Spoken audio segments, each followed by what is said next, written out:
السلام علیکم و رحمت الله و برکاته. تماشابینان گرامی تلویزیونی ماهواره پیام تیوی، سلام و درود بر شما شنوندگان گرامی رادیوی پیام و سلام و درود به مخلصان کانال یوتیوبی پیام تیوی. اینک برنامه نوبتی فردای تاجیکستان است. ما در پخش مستقیم هستیم. در خدمت شما برادر شما شوکت محمد هستم. ما امروز در موضوعی را انتخاب کردیم که به برنامه امروزه وابسته به حقوق انسان است و نظری حکومت جمهوری تاجیکستان، مناسبت حکومت جمهوری تاجیکستان به حقوق انسان چگونه است در برنامه امروزه گفته شنید میکنیم. چند روز است که در این باره چندین پیشنهاد ها می شود ما که ما درباره حقوق انسان صحبت کنیم. حتی بعضی از جانبداران حکومت جمهوری تاجیکستان به ما سوال داده پرسیدند که چه حقوق های در تاجیکستان نقض می شود؟ آیا شما با دلیل صحبت کرده می توانید یا نه؟ چرا فقط شما غیبت میکنید؟ و اینها وقتی که با ما در صحبت بودند و این باور بودند که واقعا ما جانب حکومت را غیبت میکنیم و بدون دلیل حرف میزنیم و آنها طلب دارند که ما باید با دلیل گپ زنیم که چه حقوق‌های در تاجیکستان نقض میشوند، خصوصا حقوق انسان. و چقدر نفرانه هم بودند که چرا حقوق‌های انسان در تاجیکستان نقض میشوند، حقوق‌های انسان در تاجیکستان پایمال میشوند و شما مخالفین تنها از پرابلم های خودتان گپ میزنید، کمتر به پرابلم های عموم ملی دخل میکنید. من فکر نمی کنم که ما تنها به پرابلم های حزبی و گروهی دخل میکرده باشیم و به پرابلم های عمومی دخل نمیکرده باشیم. در برنامه های ما کوشش میشود که دایم پرابلم ها، مشکلات های عمومی ملی بررسی شوند، بیشتر از آن که پرابلم های گروهی و حزبی بررسی شوند. برای همین من این دعوا رو نادرست میشمارم. دعوای ما خود ما آن است که ما همیشه کوشش میکنیم از منفعت های گروهی و حزبی و شخصی دیده منفعت های ملی بالا بیستند. منفعت های عمومی ملی باید بالا بیستند و بیشتر درباره منفعت های ملی گفت. و امروز حقوق انسان گفتیم. در تاجیکستان تمام انسان ها از کدام ملت نباشند، از کدام نژاد نباشند و از کدام حزب سیاسی نباشند، از کدام دین باورمند به کدام اعتقادمند به کدام دین نباشند، همه از تاجیکستان هستند، حقوق دارند و حقوق انسانی آنها باید تامین شود، کرامت انسانی آنها باید رعایت شود، تامین باشد. انا برای همین هم موضوع امروزه رو ما گذاشتیم با نام حکومت تاجیکستان و حقوق انسان.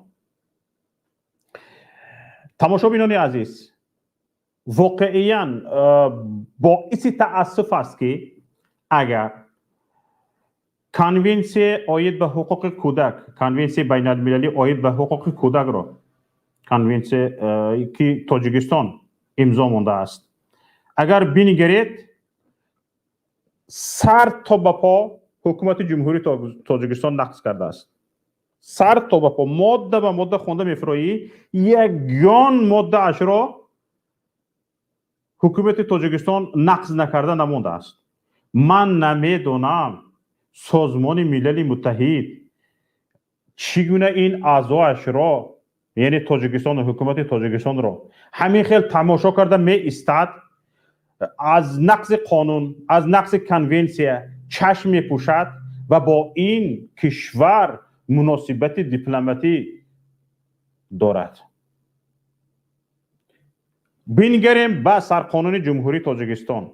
باور کنید وقتی این برنامه رو من سر میکنم، حالا گپ نزدم، از یکی که شما خواهش میکنم که هر یکی دسترسی به سرقانون جمهوری تاجیکستان دارید، مرحمت کرده روی دست بگیرید، مرحمت بکنید روی دست بگیرید و بخونید ماده به ماده. همین 100 ماده رو بخونید، همین 10 باب رو بخونید. یگان ماده نیست که حکومت جمهوری تاجیکستان آن را پایمال نکردگی باشد، نقض نکردگی باشد، نادیده نگرفتگی باشد. یگان این خیل ماده در سرقانون جمهوری تاجیکستان وجود ندارد. خصوصا در 13 ماده باب اولش این خیل ماده در سرقانون تاجیکستان وجود ندارد که حکومت جمهوری تاجیکستان، رئیس جمهوری تاجیکستان آن را نقض نکرده باشد. این خیل وجود ندارد. علاوه بر این چقدر قانون هایی که قبول شدن در تاجیکستان، در تاجیکستان چندین قانون های عمل کننده وجود دارند که ضد سرقانون هستند.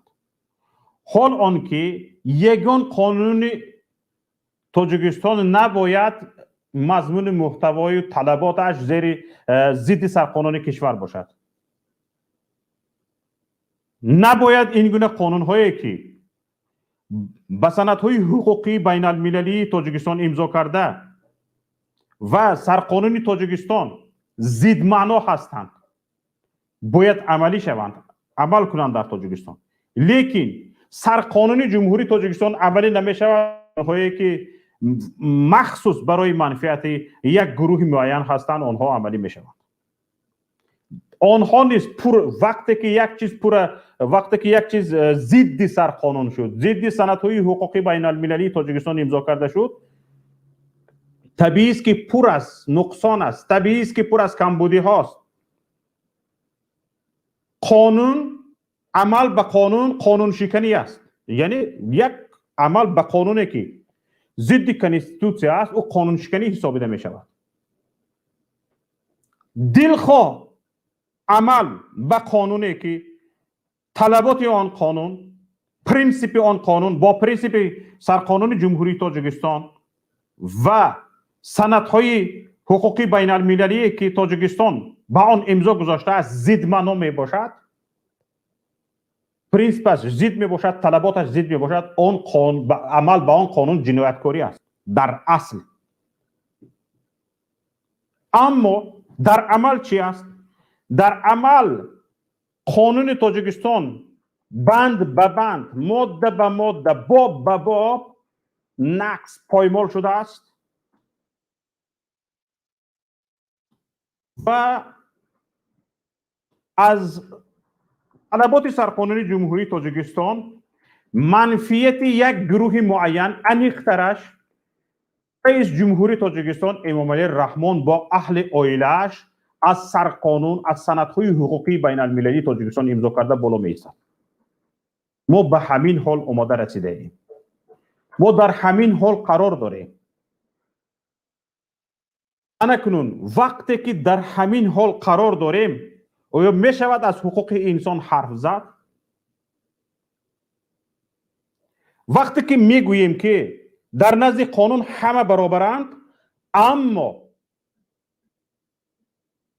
همه به منفعت یک گروه معین کار میکنند، آیا می شود از حقوق انسان گپ زد، از برابر حقوقی گپ زد؟ می شود؟ وقتی که میگوییم که در نزد قانون همه برابرند، اما وقتی که سرقانون میگوید که در نزد قانون همه برابرند اما با قانونهای دیگر یک گروه مخصوص، یک عائله مخصوص از دیگرها بالابر مرتبه ترند، و می شود از حقوق انسان گپ زد؟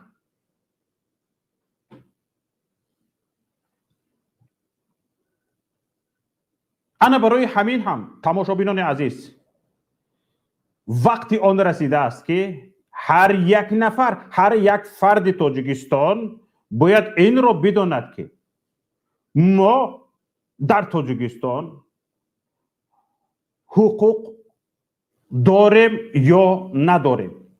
به این سوال هر یک فرد تاجیکستان باید جواب بگیرد، جواب بجوید، جواب یابد.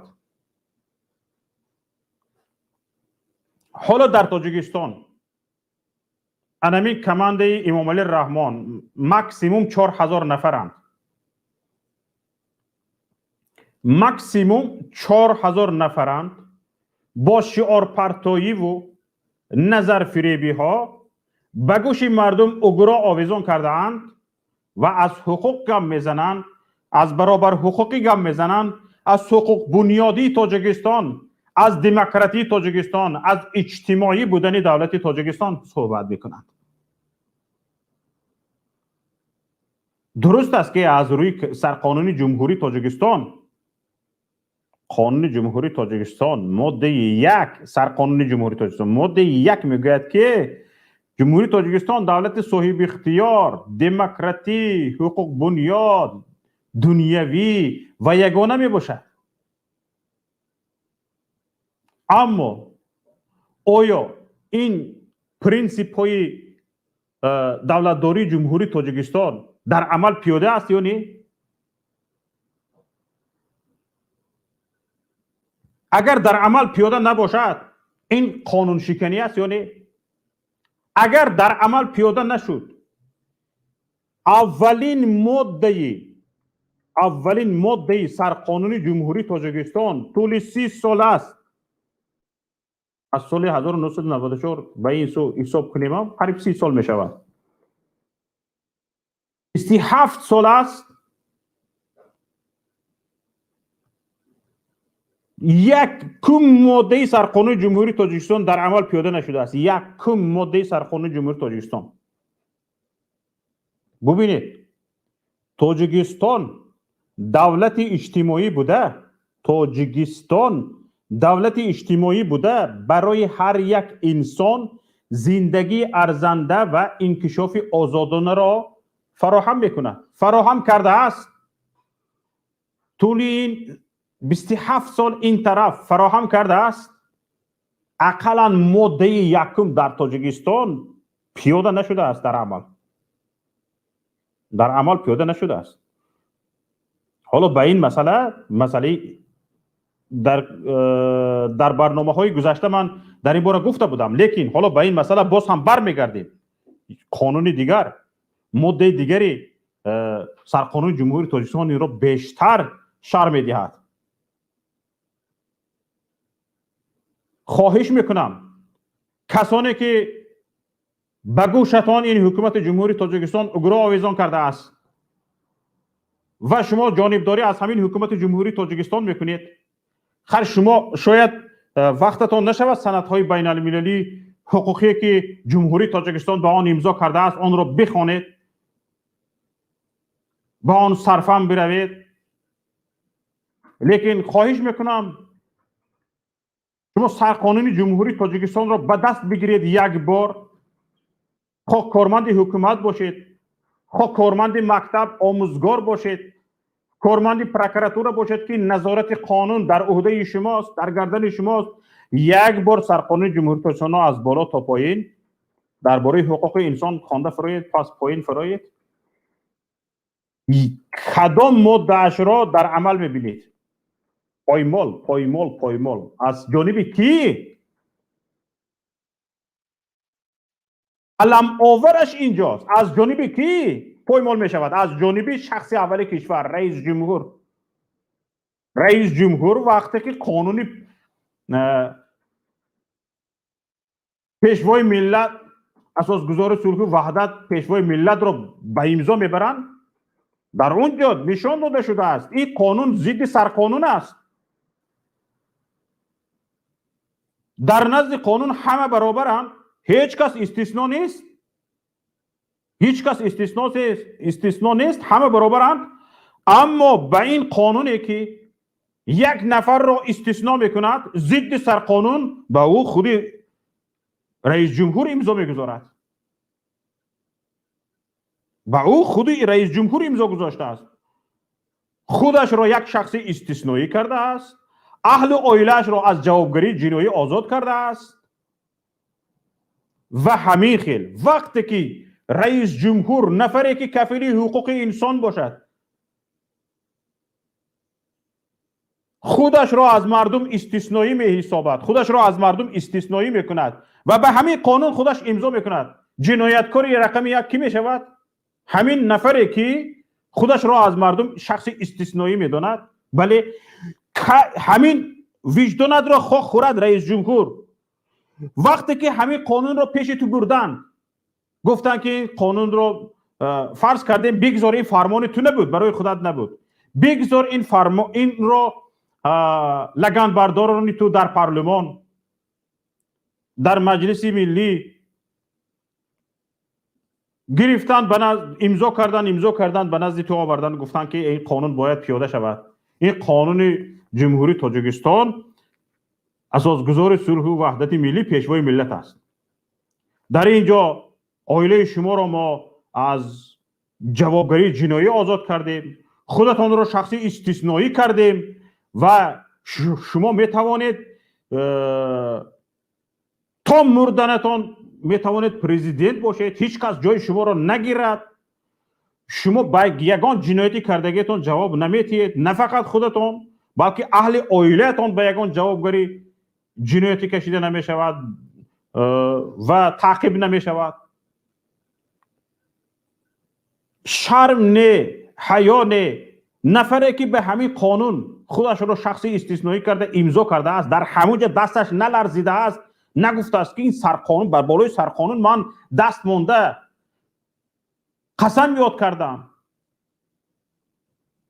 کردم که این قانون عملی می شود. اما اینه که به پیش من آوردن برای تملق کاری، برای لگن برداری، برای چاپلوسی، این چیزی که آوردن ضد سرقانون است، من نباید به این امضا کنم، آبروی خودم رو ریزونم. نه، یک نفر تنتک شود، کار و کور گنگ می شده است، فراست، عقل و هوش از او دور می شده است. امضا کردگی است، به ملال امضا کردگی است. اکنون شما تصور کنید که یک نفر که می توانیم با امضا کردنش به همین قانون می توانیم یک شخص بی وجدان، قانون شکن، جنایتکار گفته شود، چگونه می توانند یک شخص جنایتکار حقوق انسان را در تاجیکستان تامین کند؟ چگونه می توانند یک جنایتکار حقوق انسان را در تاجیکستان تامین کند؟ چگونه می تواند این نفر بداند که انسان حقوق و آزادی های او ارزش عالی می باشند؟ ماده 5 جمهوری تاجیکستان، ماده 5 سرقانون جمهوری تاجیکستان. چگونه این شخص درک میکند که حیات، قدر، ناموس و دیگر حقوق های فطری انسان دخل ناپذیرند؟ دخل کردن میگیرد به حیات، قدر، ناموس، حقوق های فطری انسان، دخل کردن میگیرد. چگونه این شخص میتواند درک کند که حقوق آزادی های انسان و شهروند را دولت اعتراف، رعایت و حفظ میکند؟ مگر میتواند؟ نمیتواند. این که شخص خودش را شخص استثنایی حسابی، شخص استثنایی دانست و این که میداند که تمام اهل عائله‌اش اگر تمام تاجیکستان را به یغما ببرند به جوابگری جنایی کشیده نمیشوند، چی پروایی حقوق انسان را دارد، چی پروایی ملت را دارد، چی پروایی وطن را دارد؟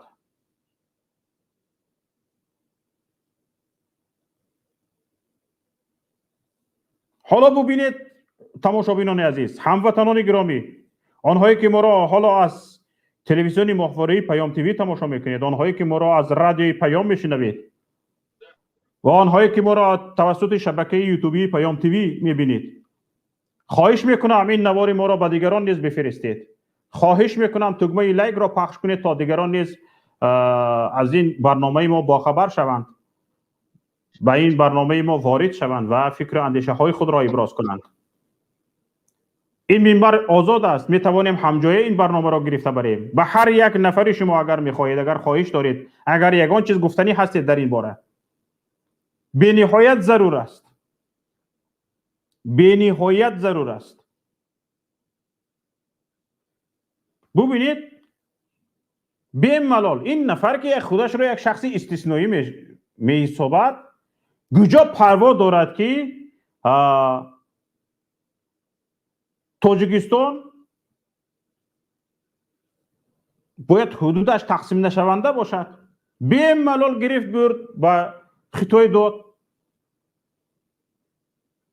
پایمال کردن طلبات سرقانون است. به خطای دادن زمین پایمال کردن طلبات سرقانون است. به اجازه خلق، به اجازه مردم دادن زمین به خطای، این جنایتکاری از جانب شخص اول کشور است. پروکراتوری گنرالی جمهوری تاجیکستان که شما نابسته از یگان نهاد حکومتی باید کار خود را بکنید، مستقلانه از روی سرقانون جمهوری تاجیکستان. این هم در سرقانون جمهوری تاجیکستان آمده است پروکراتور در تاجیکستان، یعنی ناظر قانون، بدون هیچ یک پابندی به یگان نهاد حکومت باید آزادانه کار خودش را بکند. که شما آزادانه جنایتکار رقم یک را از بالایش کار میکنید، اقلا آگاهی میدهید که این قانون شکنی ها را بس کند. که این کار میشود؟ وقتی که شما این کار را کرده نمیتوانید، شما وقتی که طلب قانون را، طلب رعایت طلبات های سرقانون را از شخص اول کشور طلب کرده نمیتوانید، چگونه به شما باور کردن ممکن است که شما در بین مردم حقوق انسان را رعایت میکنید و نظارت قانون از جانب شما منصفانه است؟ به شما چگونه میتوان باور کرد؟ وقتی که یک نفر در تگ بینیتان که ایستاده است شب و روز جنایتکاری میکند و فرمان میدهد که به کماندش بند به بند قانون سرقانون هر یک طلبات سرقانون پایمال کرده شود، به او اقلا یک آگاهی نمیدهید، از او طلب نمیکنید که از دایره طلبات سرقانون بیرون نرود و یک اظهارات نمیدهید که پارلمان جمهوری تاجیکستان، مجلس ملی کشور از بر ضد طلبات سرقانون، بر ضد قانون‌های سندهای حقوقی بین المللی تاجیکستان به امضا رسانیده، تاجیکستان هم در آنجا امضا کرده، قانون قبول نکند. که شما این طلبات را میکنید؟ که یک اظهارات میدهید؟ که یک نامه تان به پارلمان رفت یا به مجلس ملی رفت یا به رئیس جمهور رفت و همان نهادهایی که حقوق تشبس قانون آفری، حقوق تشبس پیشنهادی لایحه قانون را دارند، که به آنها یک اظهارات فرستادید؟ پروکراتوری گنرالی جمهوری تاجیکستان که شما از قانون نظارت میکنید، از پیاده شوی قانون نظارت میکنید، سرقانونی که قانونهای دیگر یک سو مونید، سرقانون جمهوری تاجیکستان پایمال شده ایستاده است از جانب حکومت جمهوری تاجیکستان، از شخص اولش سر کرده.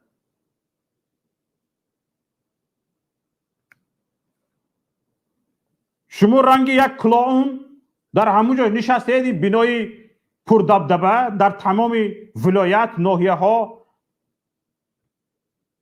شعبه های خود را دارید، معاشخورهای خود را دارید. این مردم برای شما برای چی معاش میدهد؟ تنها زندان ها را از آنهایی که به همین یک نفر گفتن که از روی قانون کار کن، بر ما ظلم نکن، آنها رو میبرید پشت پنجره زندان میکنید، زندان ها رو پر میکنید تنها برای همین. طبیعی است که این را ببینید، اگر مردم طلب کند که این نفر از روی قانون کار کند، قانون را نقض نکند، ضد قانون کار نکند، شما اینها را برده به ضد پشت پنجره زندان میکنید، طبیعی است که شما هم قانون شکن هستید، طبیعی است که شما هم جنایتکار هستید. به همین پروکراتوری گنرالی جمهوری تاجیکستان با تمام نهادهای زیر تابعش به همین جنایتکاری های حکومت جمهوری تاجیکستان شریک است. نظارت قانون تماما وجود ندارد. نظارت قانون وجود می داشت، هر یک ماده سرقانون جمهوری تاجیکستان نقض نمی شد. برادر عزیز فرهاد اودینایف، خوش آمدید به برنامه فردای تاجیکستان. خیلی ممنون هستیم که در برنامه ما شرکت میکنید. حالا من سخن رو به درازا نمیکشم، بعضی دیگر سخنهای گفتنی دارم اینجا که برادر فرهاد وارد شدن، ما این کس را منتظر نمیکنیم. با این برنامه که وارد شدید برادر عزیز، موضوع رو که میدانید انشالله مطمئنم که گفتنی های دارید، بفرمایید، بعد شما باز هم صحبت را ادامه میدیم انشالله. سلام و درود شوکت جان، برادران، همشهریان عزیز. امروز وقتی من دعوتنامه را از شما گرفتم برای اشتراک در برنامه، من سعی کردم، کوشش کردم در اینترنت جستجو کردم که تاجیکستان کدام قانون‌های بین المللی را امضا کرده است و کدامی از آنها را رعایت میکنه. فعلا جمهوری تاجیکستان زیاده از 30 قانون‌های بین المللی راتیفیکاسیون یعنی به امضا رسانده است که اکثر آنها قانون‌های رعایت کردن حقوق انسان، رعایت کردن حقوق شهروندان، رعایت کردن حقوق کودک، رعایت کردن حقوق‌های مهاجرین و غیره بسیار هستیم. زیاده از 30 سند است. از همه عجیبش که تاجیکستان در با نظر داشت که قانون‌های بین المللی امضا کرده است و در سندهای بین المللی و پیشنهاد هم کرده است. برای مثال تاجیکستان سال 2005 پیشنهاد کرد به 10 سال آب تازه، یعنی در جهان چند کنفرانس های علمی هم گذراندن که مطابق به آب تازه بود. من سعی کردم، کوشش کردم، گفتم که در این مدت 10 سالی که تاجیکستان با کدام کشورهای عربی و دیگر کشورها وعده آب تازه کرده است، تاجیکستان ما چگونه است؟ ببینید اکثر در بسیار دهه‌های دوردست تاجیکستان، یعنی از دوشنبه دور، یعنی برای مثال ما در نورک کشلاق دهه‌ای داریم که از آب میگذرد، راه ندارد ولی دههشان آب ندارد. من در حصار دیدم چند کشلاق‌هایی که اصلا آب ندارد.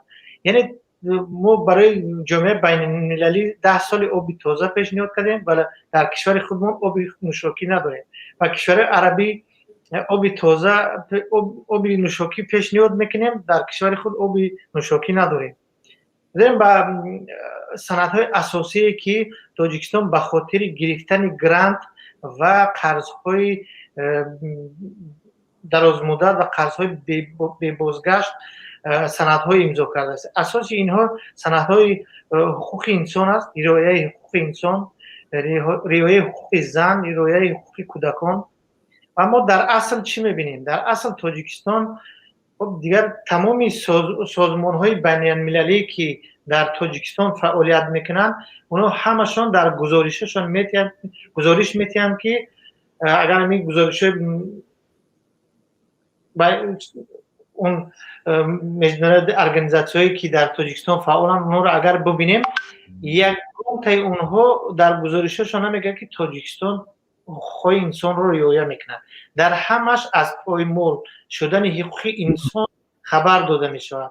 مخصوصا کنگره آمریکا که یک هومن واچ راست، یعنی خانه آزادی تحقیق جدی میگذراند، همه ساله به پارلمان یعنی به کنگرس امریکا پیشنهاد میکند، گزارش پیشنهاد میکند و در یکی اون هر ساله گفته میشد که چخیل تاجیکستان حقوق شهروندان خودش پایمال میکند، چگونه تاجیکستان شهروندان خودش در داخل تاجیکستان و در بیرون از تاجیکستان زیر نظارت میگیره، اونها تعقیب میکند، حتی میکشد و با تاجیکستان رو با جرم های سنگین گناهکار میکنند. ولی در عوضش تاجیکستان یا که نهادهای رسمی تاجیکستان چیزی نمیگن و بعضی وقت بعضی نهادها میگن که اون شرکت و اون مؤسسه‌های خارجی که در تاجیکستان فعالیت میکنن اونها از رسانه ها خبر میگیرن، گویا که اونها در داخل کار میکنن، فعالیت میکنن، ولی خبرها را از رسانه ها میگیرن. اگر قانون ویران نشود، قانون ویراکنی نباشد، نقض حقوق انسان ویران نشود، چگونه اونها در یک گزارش بین المللی که برای جامعه جهانی پیشنهاد میکنن میتوانند چنین گزارش ها رو بدهند؟ و اگر چگونه یک سازمان بین المللی تنها با تکیه با خبر رسانه ها میتواند گزارش کند به حکومت آمریکا؟ اینجا حکومت آمریکا رو هم احمق کرده است. یعنی حکومت آمریکا این تا این اندازه ساده بوده است که یک سازمان بین المللی به او گزارش آماده میکرده است، با تکیه با خبری رسانه ها او را قبول میکرده است. ببینید ما شوکت جان، ما چند اصلی اون سندهایی که تاجیکستان امضا کرده است در سازمان ملل متحد، در سها نگه اوبسی، اون سندهایی که امضا کرده است برای رعایت حقوق انسان و محافظت حقوق انسان و محافظت حقوق شهروندان، وقتی که گزارش های اونها رو میبینیم در اوبسی یا که اون همه گزارش هاشون زیدی، یعنی که با پایمال کردن حقوق شهروندان تاجیکستان دلالت میکنند. اونا همه وقت در گزارششون اونا با امریکا یا که اگر اونا سازمان‌های جمعیتی که خصوصیاً تحقیقات خود رو میگذرونن، اونا علاوه کار کنن، سازمان ملل متحد در اون خودش در علاوه‌دگی میگذراند، تفتیشات میگذراند آیا این سندها درست است یا نه، آیا این گزارش‌ها درست است یا نه. اوبسی این چنین تحقیقات خود رو میگذراند.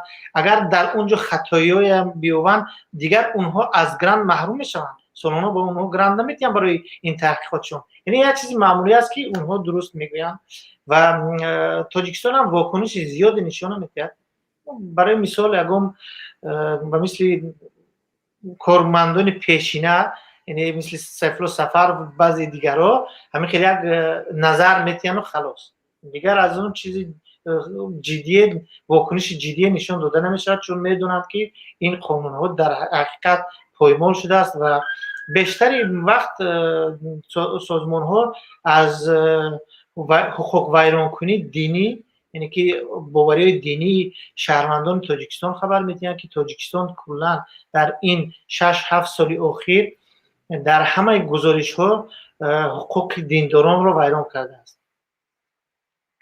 چی اینجا نگاه کنید، به یک چیز خوب شما اشاره کردید، گفتید که حکومت جمهوری تاجیکستان وقتی که به این گزارش ها واکنش کردن لازم می آید، یک نفر دو نفر سابقه دارانش رو میگوید، آنها واکنش میکنند، با همین تمام اکتفا میکنند، لیکن خودش به این جواب نمیدهد از نام حکومت.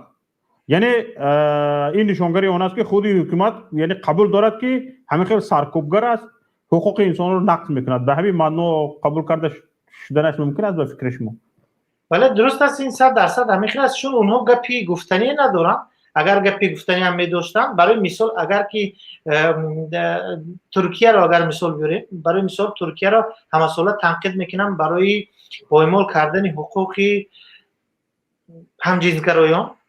حکومت ترکیه همه وقت واکنش نشان میدهد، بیشتر وقت حتی رئیس جمهورش واکنش نشان میدهد که ولی درست است ما نمیگذاریم که در ترکیه چون این عمل ها باشد. ما این غیر انسانی است، غیر اخلاقی است و ما عمل های غیر اخلاقی را در ترکیه قبول نداریم و ما لازم میدونیم که اونها رو سرکوب کنیم. یعنی اونها واکنششون واضح است، حتی در سطح رئیس جمهورشون، نه فقط در سطح پایانی و در سطح بالایی واکنش نشون میدن. ولی تاجیکستان ما اصلا یگم نهاد رسمی تا حال واکنش جدی نشون نمیده.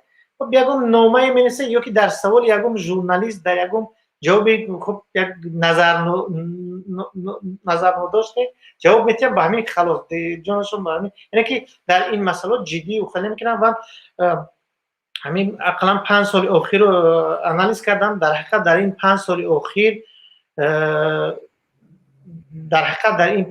اخیر ببینیم اگر گرانت های بین المللی، قرض های بین المللی هم خیلی کم شده است، چون اونها همه این چیزا رو در نظر میگیرن و از روی اونی که تاجیکستان سندهای امضا شده رو رعایت میکند یا نمیکند بعد مبلغ گذاری میکند. حالا ببینید اینجا در ماده 16 سرقانون جمهوری تاجیکستان یک گپ هست، میگوید که شهروند تاجیکستان در خارج کشور تحت حمایه دولت می باشد.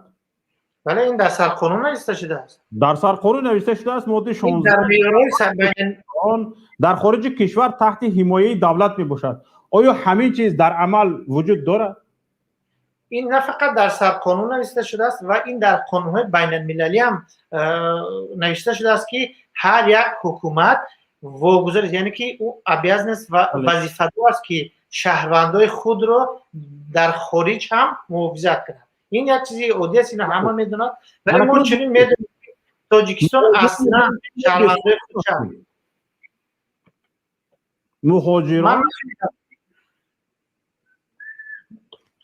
مهاجران بسیار وقت سخنرانی میکنن، میگن که ما ملت بی‌صاحب هستیم. مردم تاجیک امروز یک ملت بی‌صاحب شده است، تاجیک صاحب ندارد میگن. حالا اینجا شهروند تاجیکستان در خارج کشور باید تحت حمایه دولت باشد. وقتی که دولت نمیتواند حقوق شهروندش را در خارج حمایت کند، او را تجاوز کند تا کودک 5 سالش، او را بکشند و تابوتش را تا 1,500 نفر به تاجیکستان بفرستانند که در بین آنها اگر 200-300 نفر به اجل خودش به راه طبیعی مردگی باشد، اگر 700-800 نفرش را کشتند، بریدند، کارچه زدند، تیرپرانی کردند و هر یکی این پرونده است. و اگر شهروند تاجیکستان در خارج کشور تحت حمایه دولت باشد، به هر یکی این باید تاجیکستان پرونده کشاید. هر یکی این مسئله باید دیده برآمده شود، مگر همچنین نیست؟ بله چنین است. برای همین هر یک سفارتی که در بیرون در خارجه هست، در یک کشور سفارت‌های خودش دارد یا کنسولگری خودش دارد، در نزد کنسولگری حقوق شناس دارد و این حقوق شناس ها باید که از حقوق شهروندای خودشون در اون کشورهای موجود باید رعایت کنند و پشتیبانی کنند. ببینید شما اگر اهمیت داده باشید، اگر یگم در کشورهای پیشرفته اگر یگم شهروندشون یگم حادثه در خارج شود، در اونا شروع میکنن از محافظت کردن حقوق او، یعنی که اون حق دارد به اون کنسولگری زنگ بزند و کنسولگری برای او ادوکات بگیرد تا حقوقهای او رو رعایت کنند، یعنی که پشتیبانی از حقوقهای او کنند. ما یک چیز عادی را ببینیم، اگر همین 2 سال پیش شراف‌الدین گدایف رو وقتی که در از مسکو دزدیدن و به تاجیکستان بردن. کشور هلند که با او پناهنده سیاسی داره، ولی اون شهروند نیست.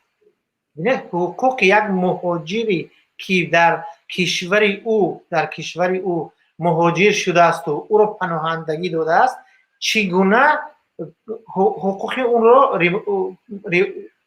پشتیبانی میکنه؟ اگر تاجیکستان شرف الدین رو دو روز دیگر نگاه می‌داشت و سر نمیداد، باور کنید سفیر آلمان، تمام سفیرهای کشور اروپایی به تاجیکستان نوت میفرستادند و تاجیکستان را مجبور میکنند که همچون شرمانده‌وار او را سر بتیند. برای همین هم حکومت تاجیکستان با دو دست ادب شرف الدین را خودش پاسپورت کرده و با آلمان روان کرد، بلیط گرفتن و با آلمان روان کردن. این است محافظت حقوق انسان. یعنی که تاجیکستان حالا نه فقط ما که یک مهاجری که به تاجیکستان میاد اصلا بیچاره حقوق نداره، شهروندای خودش حقوقش وقتی پایمال میشود محافظت حقوق یک شهروند تاجیکستان که در یک کشور دیگر پناهندگی دارد از جانب یک کشور دیگر از دست تاجیکستان محافظت می شود. ببینید من یک مثال دیگر میارم برای مثال عادی‌تر. همین چند روز پیش یک مهاجر تاجیک با سکینخدو یعنی با ملیت‌گرایان روس در مسکو جنگجوی شد و یکی از اونها را در حقیقت زد، چون اونها همون لوزونگ‌های ملیت‌گرایی پخش میکردن، دشنام میکردن و در دستشون اونها کار داشتن. 2-3 مرتبه این مهاجر رو به کار زدنی بود. در دست یکش تپانچه بود، چند بار تاکید از پروندن کرد که من شما رو میپرونم، ولی پلیس مسکو اون ملیت‌گرایان را جواب داد. ولی اون شهروند تاجیکستان در اون مناقشه از داغستانی هم بود، از شهروندان روسی هم بود، بچه داغستان هم بودن و این شهروند تاجیکستان همه جواب دادن بغیر شهروند تاجیکستان. اون رو محکم کردن. سفارت در چی جواب داد که ما نوت فرستاد گویا به کارهای خارجه روسیه که شما منفیسانه این قضیه رو یعنی رسلیت کنید. ولی چی شد در عمل ما دیدیم که حقوق انسان اونجا، حقوق شهروند تاجیکستان پایمال شده. اگر یک ادوکات خوب می‌داشت اینجا خود برای به مهلت 2 ماه زندان برود. امروز دادگاه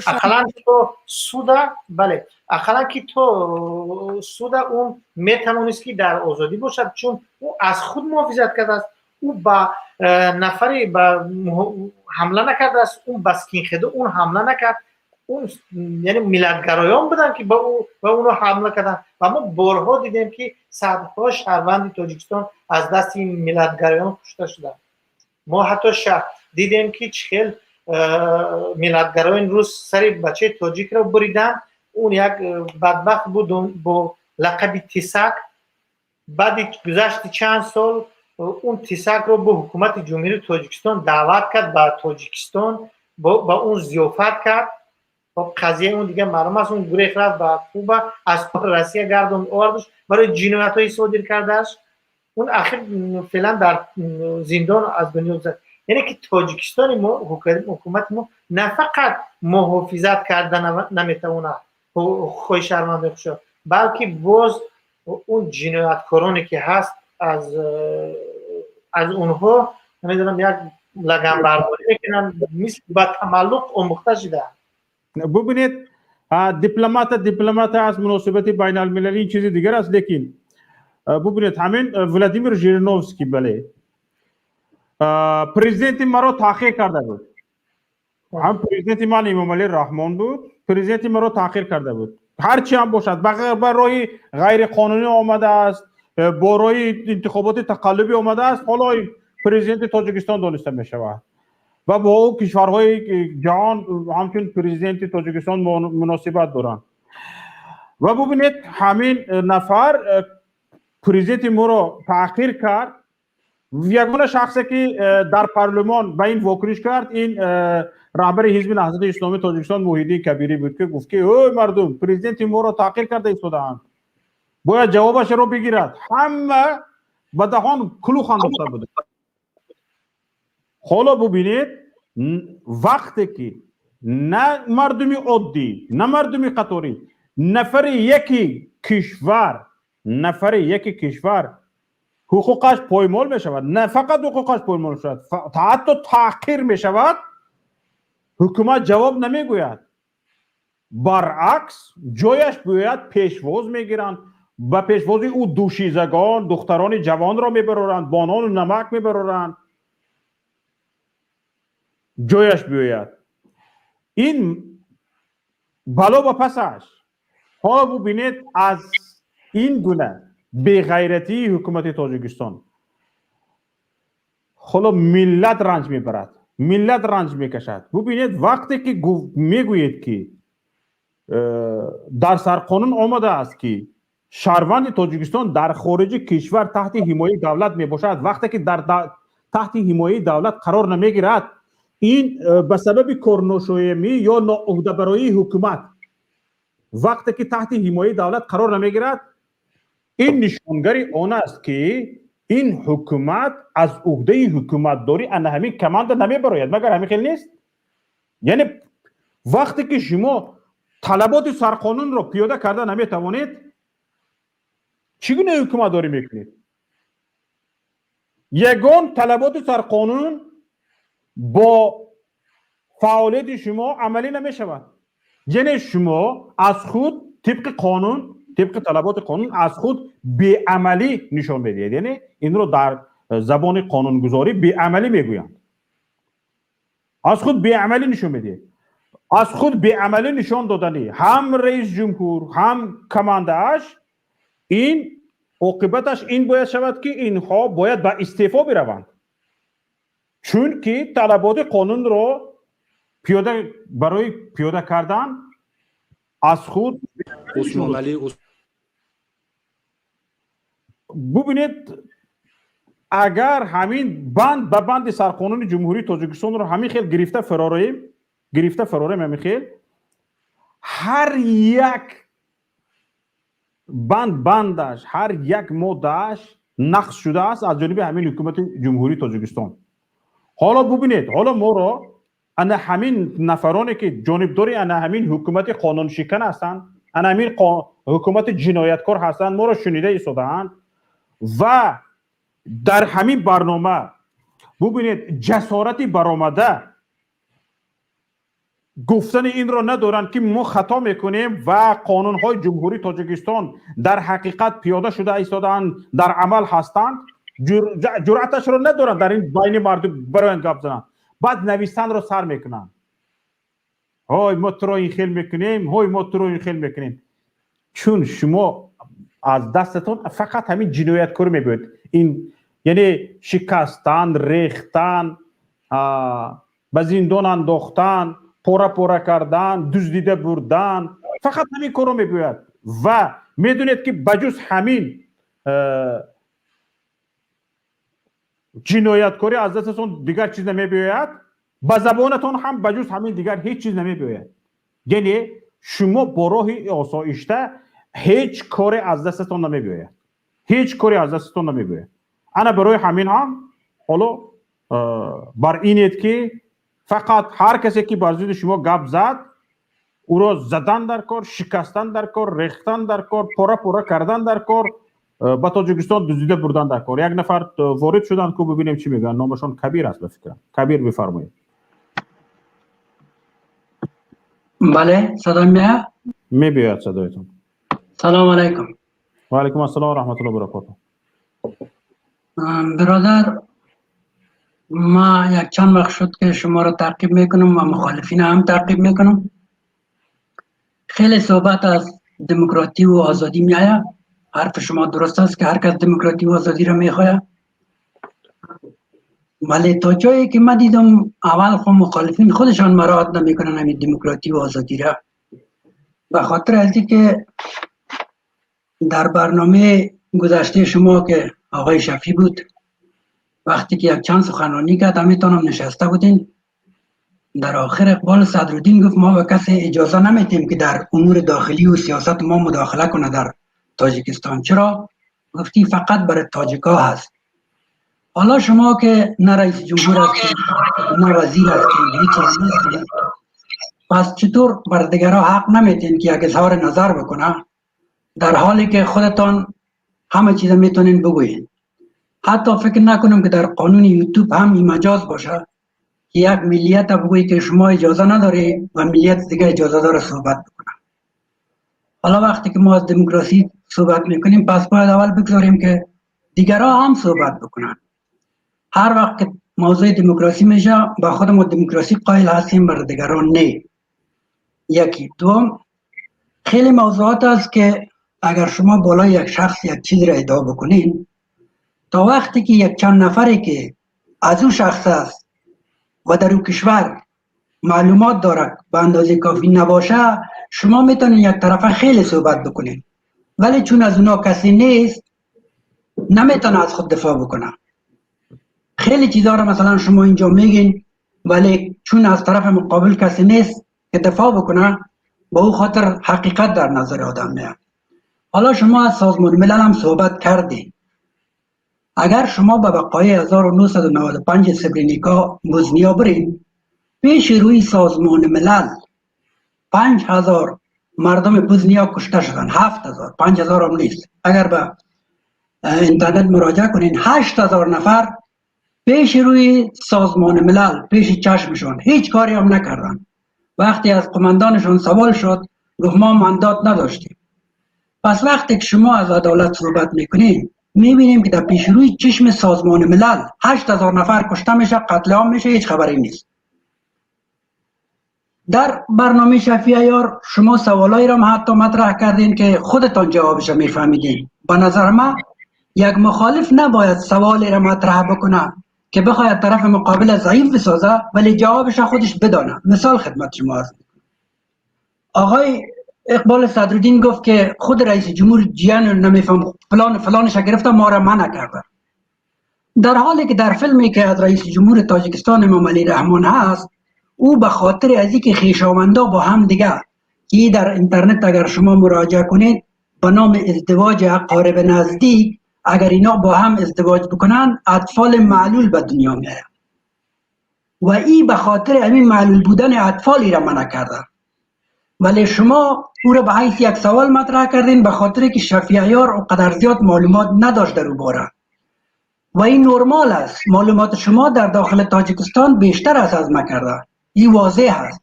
ولی ما او چیزی را که عمومی میبینیم اینجا، عمومی میبینیم خیلی متفاوت است. مثال خدمت شما عرض کنم، امی آقای عاشور هر روز میاد در تلویزیون، یک خانم پریشب زنگ زد، شکایت کرد گفت ما 700 سامانی پول برق ما میشه. خب حالا این خیلی خوشحال شد که حالا ما 700 سامانی کار میکنم، مخالف رئیس جمهور تاجیکستان هستم، خیلی حرف خوب زدم. ولی اگر شما با یک نگاه زیرکانه به این بنگرین، چون 20 درهم 1 کیلووات برق در تاجیکستان هست، این خانم به این پول 700 سامانی خود 3500 کیلووات ماهانه مصرف برق داره. وقتی که خانم دیگه شکایت میکنه که در تاجیکستان برق نیست، اگر ما از این گروپ های ذخیره‌ای که 10 وات مصرف داره و یک فامیل 4 گروپ مصرف داشته باشه 40 وات میشه. پس اگر بسنجیش در ما این خانم مصرف 500 فامیل تاجیکی را میکنه اگر بخوایم چراغش روشن کنیم. پس ما میبینیم هر چیزی را که ما اینجا مطرح میکنیم به خاطر ازی است که طرف مقابل ضعیف بسازیم. مثال دیگه خدمت شما عرض میکنم. رئیس جمهور تاجیکستان در سال 2013 مثلا در کولاب یک ورزشگاه را افتتاح کرد، میخواست افتتاح کنه، 2 میلیون سامانی برش تخصیص داد. خب 2 میلیون سامانی که برای تخصیص داد، پول هم داد، ولی چند وقت بعد همش حیف میل شد. وقتی که رادیو آزادی را با مردم مصاحبه کرد، گفت رئیس جمهور اینجا آمد 2 میلیون سامانی تخصیص داد، همش این شهردار فلان خوردن. ولی از این چیزا ما هیچ چیز نمیگیم. یا مثلا مامورین گمرک انداز خود جمع میکنن. ما که تا حالا هیچ رئیس جمهوری را در دنیا ندیدیم، هیچ. اگر شما دیدین برای ما بگویید که مامورای انداز خود جمع کنم، اینقدر تحقیر کنم. کرزی رئیس جمهور افغانستان 2 ماه در افغانستان بودم، 2 ماه. در پشت وزارت پاسپورت، ریاست پاسپورت میگفتن در رادیو پاسپورت نیست. ما $200 دادم به همون خویشاوند خودم پاسپورت گرفتم، ولی 2 ماه اعلان میکرد نیست. با والی میگه برو ولایت بگو دیگه کار نیست. این چیزایی که ما شما زبانی و تئوری مطرح میکنیم در عمل ببینیم چی شد. حالا کوتاه حالا شما یک کمی توضیح بدین که در لیبیا چی شد. مردم گفت دیکتاتور، حالا وضعیت لیبیا رو شما توصیف کنید. شما را قطع میکنم، خواهش میکنم، چون که درو دراز ما نمیتونیم اینجا شما چند سوال مطرح کردید به این سوال های شما جواب بگیم. این یک. دوم، اگر مثلا گریم حاضر از اول تا با آخر گفته های شما رو اگر ما اینجا مطرح کنیم برنامه ما تمام شد و دیگران نوبت نمیرسد. حالا خواهش میکنم بیاید همین سوال هایی که شما مطرح کردید اینجا در این باره صحبت کنیم و نوبت رو به دیگران بدهیم اگر راضی باشید. ما راضی هستم. فقط این لیبیا رو بگوین شما مردم انقلاب کرد گفت دیکتاتور است. فقط این لیبیا رو 3 دقیقه نمایش بدین که چه حال است. حالا برادر افغانی، ما با لیبیا چیکار داریم؟ ما در تاجیکستان زندگی میکنیم، نه در افغانستان نه در لیبیا. حاضر صبر برادر عزیز. ببین مشکل شما می است که به حرفای دیگه گوش نمیدید. این مشکل ما است. شما در مایلش حالا ببینید، حالا ما باید خرسند از این باشیم که دیگران به زندگی ما، به حیات ما، به عموما زندگی سیاسی، حیات سیاسی مردم تاجیکستان توجه میکنن. این بسیار خوب است. اما حالا ببینید اینجا چند چیزی گفتن که اصلا جوابهایشان رو از یک طرف خودشان گفته رفته ایستادند. این برادر چند چیز رو مطرح کردن، در برابرش جوابهایش رو خودشان گفته رفتن گرفتن و این رو در حالت سوال گذاشتن. من نفهمیدم که جواب رو خودشان دادن با نیاز هست که جواب بگوییم یا اینکه از یک طرف نظر خودشان رو گفتن و میخواهند که نظر ما رو هم بدونن. من این دویمش رو قبول دارم. یعنی این برادر نظر خودشان رو به چند چیز گفتن. از آخرین گپشون که فراموش نکرده باشم گفتن که ماموران انداز را رئیس جمهور تاخیر کرد. من در یادم رئیس جمهور رو ندیدم که مامورانش رو تاخیر کرده باشد.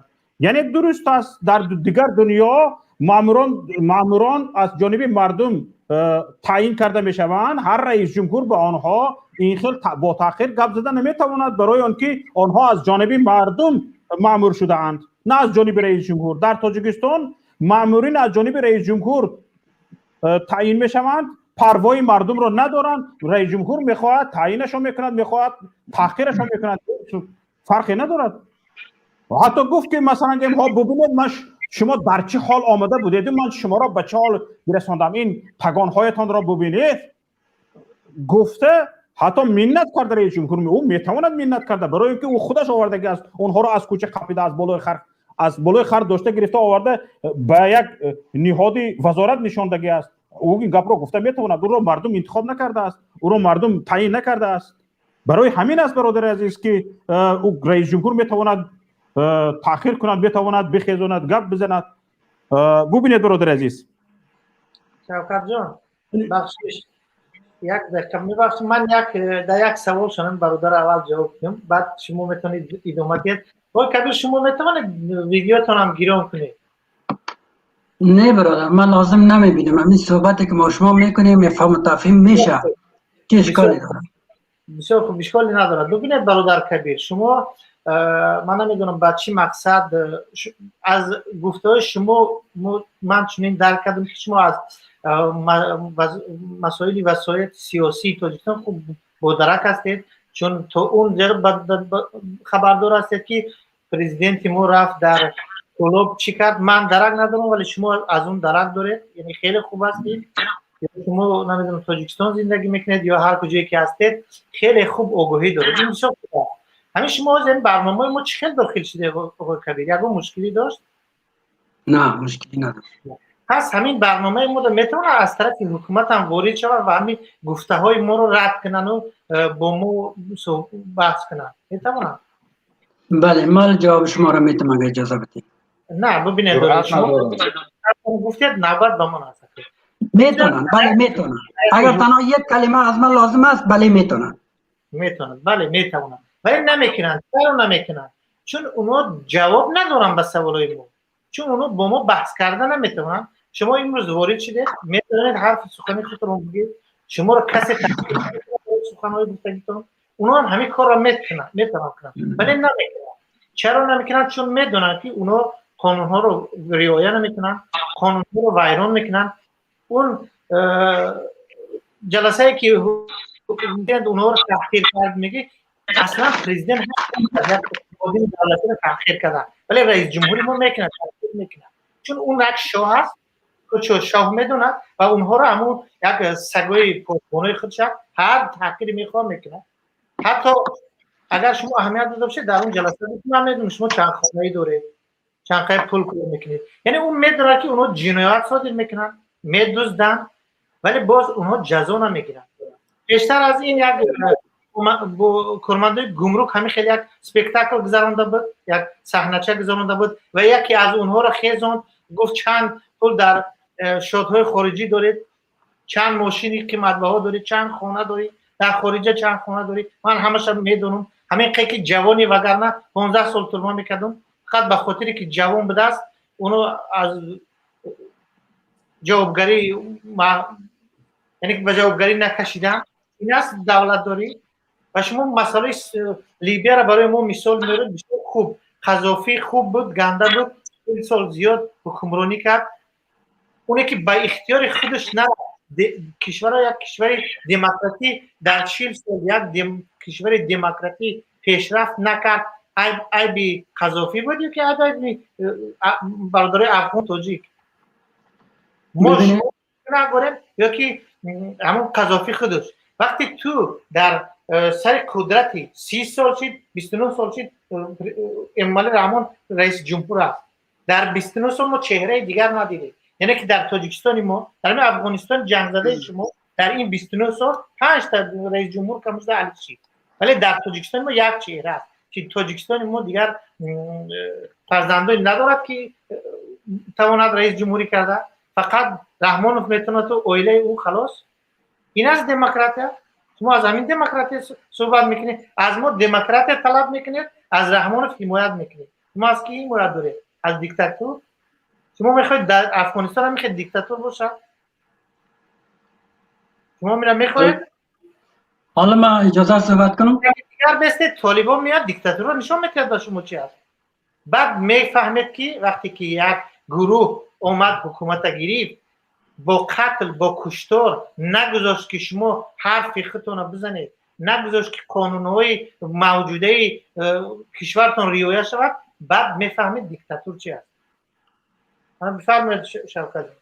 حالا من این برادر گفتن که شما با آقای شفیع عیار سوال‌های رو مطرح کردید که جوابش رو خودتان میدونید لیکن از او پرسیدید و طبیعی است که او بیشتر از شما شرایط تاجیکستان رو نمیدونید. برای برادر عزیز درست هست، درست میگید. من سوال‌های را پیش روی آقای شفیع عیار مطرح کردم که جوابش رو میدونستم، این درست است. برای آن مطرح کردم که او بدون هیچ آموزش و بدون هیچ سنجش و بدون هیچ یک عملی کارشناسانه از حکومت جمهوری تاجیکستان جانبداری میکرد و سنگ سوی مخالفینش میانداخت. انا برای همین هم من از او پرسیدم که تو این چیزها رو میدونی یا نه؟ از این چیزها وقتی که تو درباره تاجیکستان گپ میزدی، حکومت تاجیکستان و رهبرش رئیس تاجیکستان گپ میزدی، این چیزها رو میدونستی یا نه؟ انا برای همین هم نفر من به شما نگفتم، لیکن نفری که گفت، حالا درباره آقای شفیع عیار گپ زدید، نفری که گفته است که اینجا مسئله تاجیکستان مطرح می شود، تو را با ما چی کار؟ من با این طرفدار هستم، با این گپ طرفدار هستم. برای چی؟ برای آنکه شما بدون هیچ آموزش و بدون هیچ سنجش و بدون هیچ یک عملی کارشناسانه میگویید یک چیزهایی را مطرح میکنید که دربارش آگاهی ندارید، آگاهی دو طرفه دو جانبه ندارید. شما حالا اینجا آمده پرسیده گفته ایستادید که ما به خودمان دموکراسی قائل هستیم، به دیگران چگونه؟ انمی دموکراسی است، بیاین، میدان باز است، منبر باز است، شما وارد شده توانستید صحبت کرده توانستید. ما به شما هرچند ما را تنقید کرده ایستاده اید که گفته ایستاده اید به خودمان دموکراسی قائل هستیم، به دیگران این حرف‌های شما را ما بدون بریدن حرف‌های شما گوش کردیم، توانستیم گوش کردن. چرا از حکومتداران خودمان را گوش کردن نمیتوانستیم؟ گوششان میکنیم. اگر واقعا ما را قایل کردند، واقعا ما را به این گفته های قانون که در عمل واقعا پیاده می شود به این وادار کردن که واقعا این درست هست، ما دو دست بالا می شویم. یگان مشکل وجود ندارد برادر عزیز. ما به هر یک گپی نادرستی رئیس جمهور سویش автомат کلاشنیکوف نمی برداریم، تنگ و توپ و تفنگ نمی برداریم.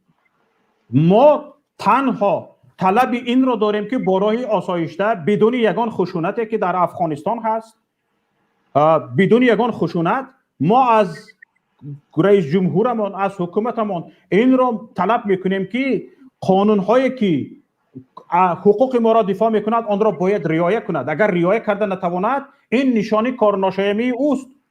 کجای این گپ ها یعنی به خود ما دموکراسی قائل هستیم و به دیگران کجای این گپ ها به این گپ شما راست میگوید؟ برای همین خواهش میکنم برادر عزیز، ما اینجا شما را گوش کردیم و طور یک دو دقیقه دیگر به شما وقت میدهم گپ‌های آخرین خودتان را بگوید. من اولش این که این خواهش را داشتم که حاضر شما را قطع بکنم، اما چند ناگفته های دارید که شما میخواهید بگوید، بگوید برادر عزیز، و خواهش میکنم که در این مسئله ها وقت خوب شد که وارد نشوید. ما هیچ وقت به مسائل سیاسی افغانستان دخالت نکردیم، دخالت نخواهیم کرد و همیشه آنها را، برادران افغان را، برادران خود، همزبانان خود، همدینان خود، همکشان خود میشناسیم و همیشه میخواهیم که در افغانستان جنگ نباشد، صلح پایدار باشد و ترقیات باشد، پیشروی باشد. و این پیشروی که شد در افغانستان برادران ما از خونریزی و از یکدیگر نافهمی که کنار رفتند و دست به دست هم شدند، این فایدهش به ما هم میرسد. بازار ما هم، اقتصادیات ما هم پیش میرود. ما میتوانیم مناسبت های اقتصادی بیشتر و بهتر با افغانستان براهمانیم. این برای ما خیلی خوب است برادر عزیز. بفرمایید. خب اول ما میخواستیم یا بگویم که اگر رئیس جمهور تاجیکستان میگین این کار میکنه اون کار میکنه، اگر شما به یکی از برنامه‌های محمد جان کبیروف برین، اونجا یک حقوقدان است تشریح میکنه که قانون تاجیکستان حتی اگر امام علی رحمان مرتکب جنایت هم شود معاف است، کسی محاکمهش نمیتونه. قانون میره فیصله کرده. همین زیادی در قانون درست؟ یعنی قانون اجازه دادش. این برای معلومات شما.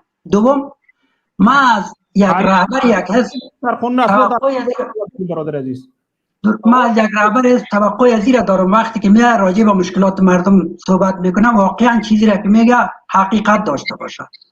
زمان ماه رمضان بود، محی الدین کبیری برادر خدا کبیری گذاشته آمد. ما باش 2 دقیقه وقت دادیم تا اینکه قصه نقل نکنید. امیر کوتاه میگم 2 دقیقه تمام میشه. معلش بفرمایید. کبیری آمد گفت در ماه رمضان نرخ‌ها گران میشه، در هیچ کشور دنیا نرخ‌ها گران نمیشه، باید تاجیکستان یک کاری بکنه. یعنی این یک حرفی است که به نظر مردم خوش میخوره، واقعا نرخ‌ها باید گران نشه. ولی شما برین در کشورهای همسایه افغانستان ده‌ها ویدیو وجود داره که در ماه رمضان نرخ‌ها بالا میره. پس میبینیم وقتی که یک موضوع را مطرح میکنیم صرف به خاطر از اینکه پاپولر شویم، برای مردم بگوییم که ما چیزی میخوایم به مفاد شما، ولی در حقیقت چطور شما توقع دارین از یک رهبر است که میگه نرخ‌ها در هیچ سر دنیا بالا نمیره؟ شما برین ده‌ها ویدیو در افغانستان، در ایران موجود است که نرخ‌ها ماه رمضان بالا میره. مثلا درست؟ حالا گوش کنید برادر عزیز، وقتتون تمام شد. برادر همین برنامه ها رو ما میکنیم. شما چه گفتید؟ به خاطر اون که پاپولار شوید؟ بله درست است، یگان ضدیت نیست بر این گپتون، درست است.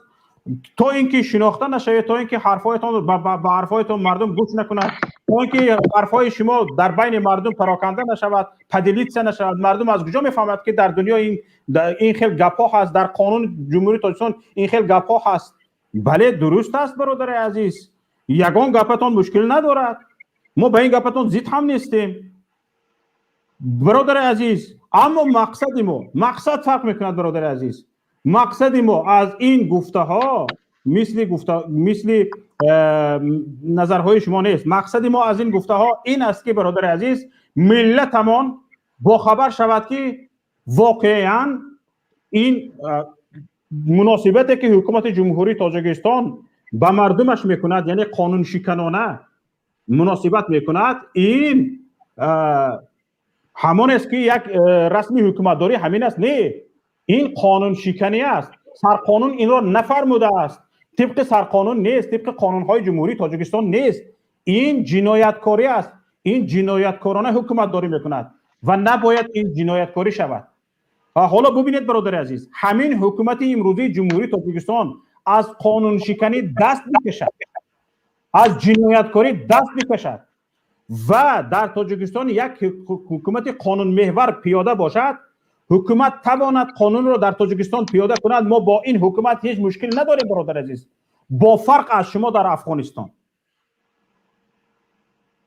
بفرمایید برادر کبیر. بخشش که من یک کم برادر کبیر، شما از زمان صحبت استاد محیدین کبیری گپ زدید که اون تنقید کرد و یک تنقید پاپولیستی بود که در تاجیکستان در ماه رمضان نرخ‌ها بالا می‌رود. شما پیشنهاد چی کرد در همون برنامه آقای کبیری؟ گوش کردید؟ بله گوش کردم. چی پیشنهاد کرد؟ پیشنهادی که آقای کبیری کرده بود همه فروشنده ها بیکار میشدن، گفت کسان دیگری بیارن اینجا بفروشن، در حالی که دولت تاجیکستان خود فروشنده ها را آورد ولی به همون نرخ ثابت اجناس فروخت. بیاد من شما را میگم شما دروغ هست، از این شما خطا میگید، نمیدونم یا دونسته یا نادونسته شما حرف خطا زدید. محیدین کبیری پیشنهاد کرد که در تاجیکستان ما یک چیز داریم، رزرو فاند، میگم ما یک ذخیره عضوخواری داریم. اون گفت که اگر شما بخواهید از اون خزینه‌ای که حکومت برای ذخیرهش میموند جدا کنید، پیشکی خریداری کنید بمونید و در روز رمضان پیشنهاد کنید به مردم تا که مردم خریداری کنند با نرخ ارزان‌تر. شما را راستش بگید از روی مردانه‌وار شما رو کی وظیفه دار کرده است که در اینجا بیاد زیدی مخالفین صحبت کنید؟ تو دانی خدا راستش بگید. ما مشکل نداریم، اگر هر کسی باشد یه مشکلی نیست. ببین اگر من سوگندم بخورم در اروپا اگر 1000 بار به حضرت عیسی قسم بخوری اون نفر هیچ اعتباری به تو نمیده مگر اینکه یک کاغذ داشته باشی سیاه بر روی سفید نوشته شده باشه. من میتونم بر شما قسمم بخورم، حتی اگر مثلا به دولتم کار کنم یا قسمم میتونم بخورم، ولی حقیقتی نیست. حقیقت این است که من وقتی که مخالفین میبینم اینا فکر میکنن که ما در تاجیکستان ملا و عالم و سیاستمداری که داریم از همه دنیا فرق داره. اون دنیای دیگه که همش مبارزه کردن کشورهایشون رو خراب کردن، ما کشور خودمون رو آباد میکنیم. مشکل اینجاست. همین چیزی که شما میگین من اطلاع ندارم یا دروغ است. اول اینکه آقای کبیری چرا گفت که در دیگه دنیا نرخ‌ها بالا نمیره؟ چرا این دروغ گفت؟ مگر نمیدونه آقای کبیری به حیث رهبر یک حزب پیشرفته رمضان نداره برادر؟ ممالک اسلامی فرخوازه برادر کبیر خواهش میکنم بیاید نوبت رو به دیگران بدیم. اینجا یک نفر با نام شوکت به همین برادر افغانی من یک دو سخن بکنم. عزت الله عبادالله عبدالله کبیر صلاح بفرمایید. خواهش میکنم فرهاد ما نوبت رو به دیگران بدیم. بله درست، نوبت رو به دیگران بدیم و از برادران هم خواهش میکنیم که موضوع رو به دیگر طرف نبریم. بله فکرشون گفتن رفتن، توکلشون به خدا. ما بعد ادامه موضوعمون و برنامه. بله کبیر صلاح بفرمایید. خب اگر اجازت باشه من به هم برادر افغانی را یک دو سخن میگم، اگر همینجا باشه من میبرم، سخن زیاد ندارم. برادر عزیز مالش بسیار خوب، منبر از شماست. فقط خواهش میکنم که این گونه حالا ببینید این نفر به طور از تاجیکستان آگاهی دارد که شاید از افغانستان این گونه آگاهی ندارد، از سیاست افغانستان این گونه آگاهی ندارد و به طور از حکومت جمهوری تاجیکستان پشتیبانی میکند که شاید از افغانستان این گونه پشتیبانی ندارد از حکومت افغانستان. انا برای همین هم برادر عزیز خواهش میکنم با این مسئله ما برنامه رو نگذرونیم. خیر بگذار گفتنیتون رو بگویید بعد درباره شفیع عیار خودش گفت که من در تاجیکستان رفتم چیزی را که دیدم همون چیزا گفتم، همون را گپ زدم، همون را گفتم. شفیع عیار بله خودش رفت چیزی را دید، اما شفیع عیار نگفت که برای من چیزی را که حکومت تاجیکستان نشان داد و من دیدم همون را گفتم. شفیع عیار را بردن همون گرد کوزه تا دادن، اما اطراف کوزه چرخوندن، اما درون کوزه را به شفیع عیار نشان ندادن که در داخل کوزه چی است. این یک مسئله. دیگه مسئله درباره آن که گفت که درباره همین تجارت گپ زد. اگر حکومت تاجیکستان یک تجارت آزاد برای مردم بکشای، یک تجارت که همه آزاد باشد در اون تجارت تاجیکستان امروز عائلوی است، خانوادگی است. اگر تجارت آزاد باشد در تاجیکستان در رمضان نرخ بالا نمی رود. تجارت تاجیکستان در دست یک عائله است، یک خانواده. ما دیگر تاجر نداریم در تاجیکستان. یک خانواده همه نرخ را یک خانواده میگذارد. آرد، روغن، پخته، کارتوشکا، پیاز، هر چیزی که هست در دست یک خانواده است. حتی همین دارویی که هست برای همون زراعت ها میخریم همونا هم در دست همین عائله رحمانوف است.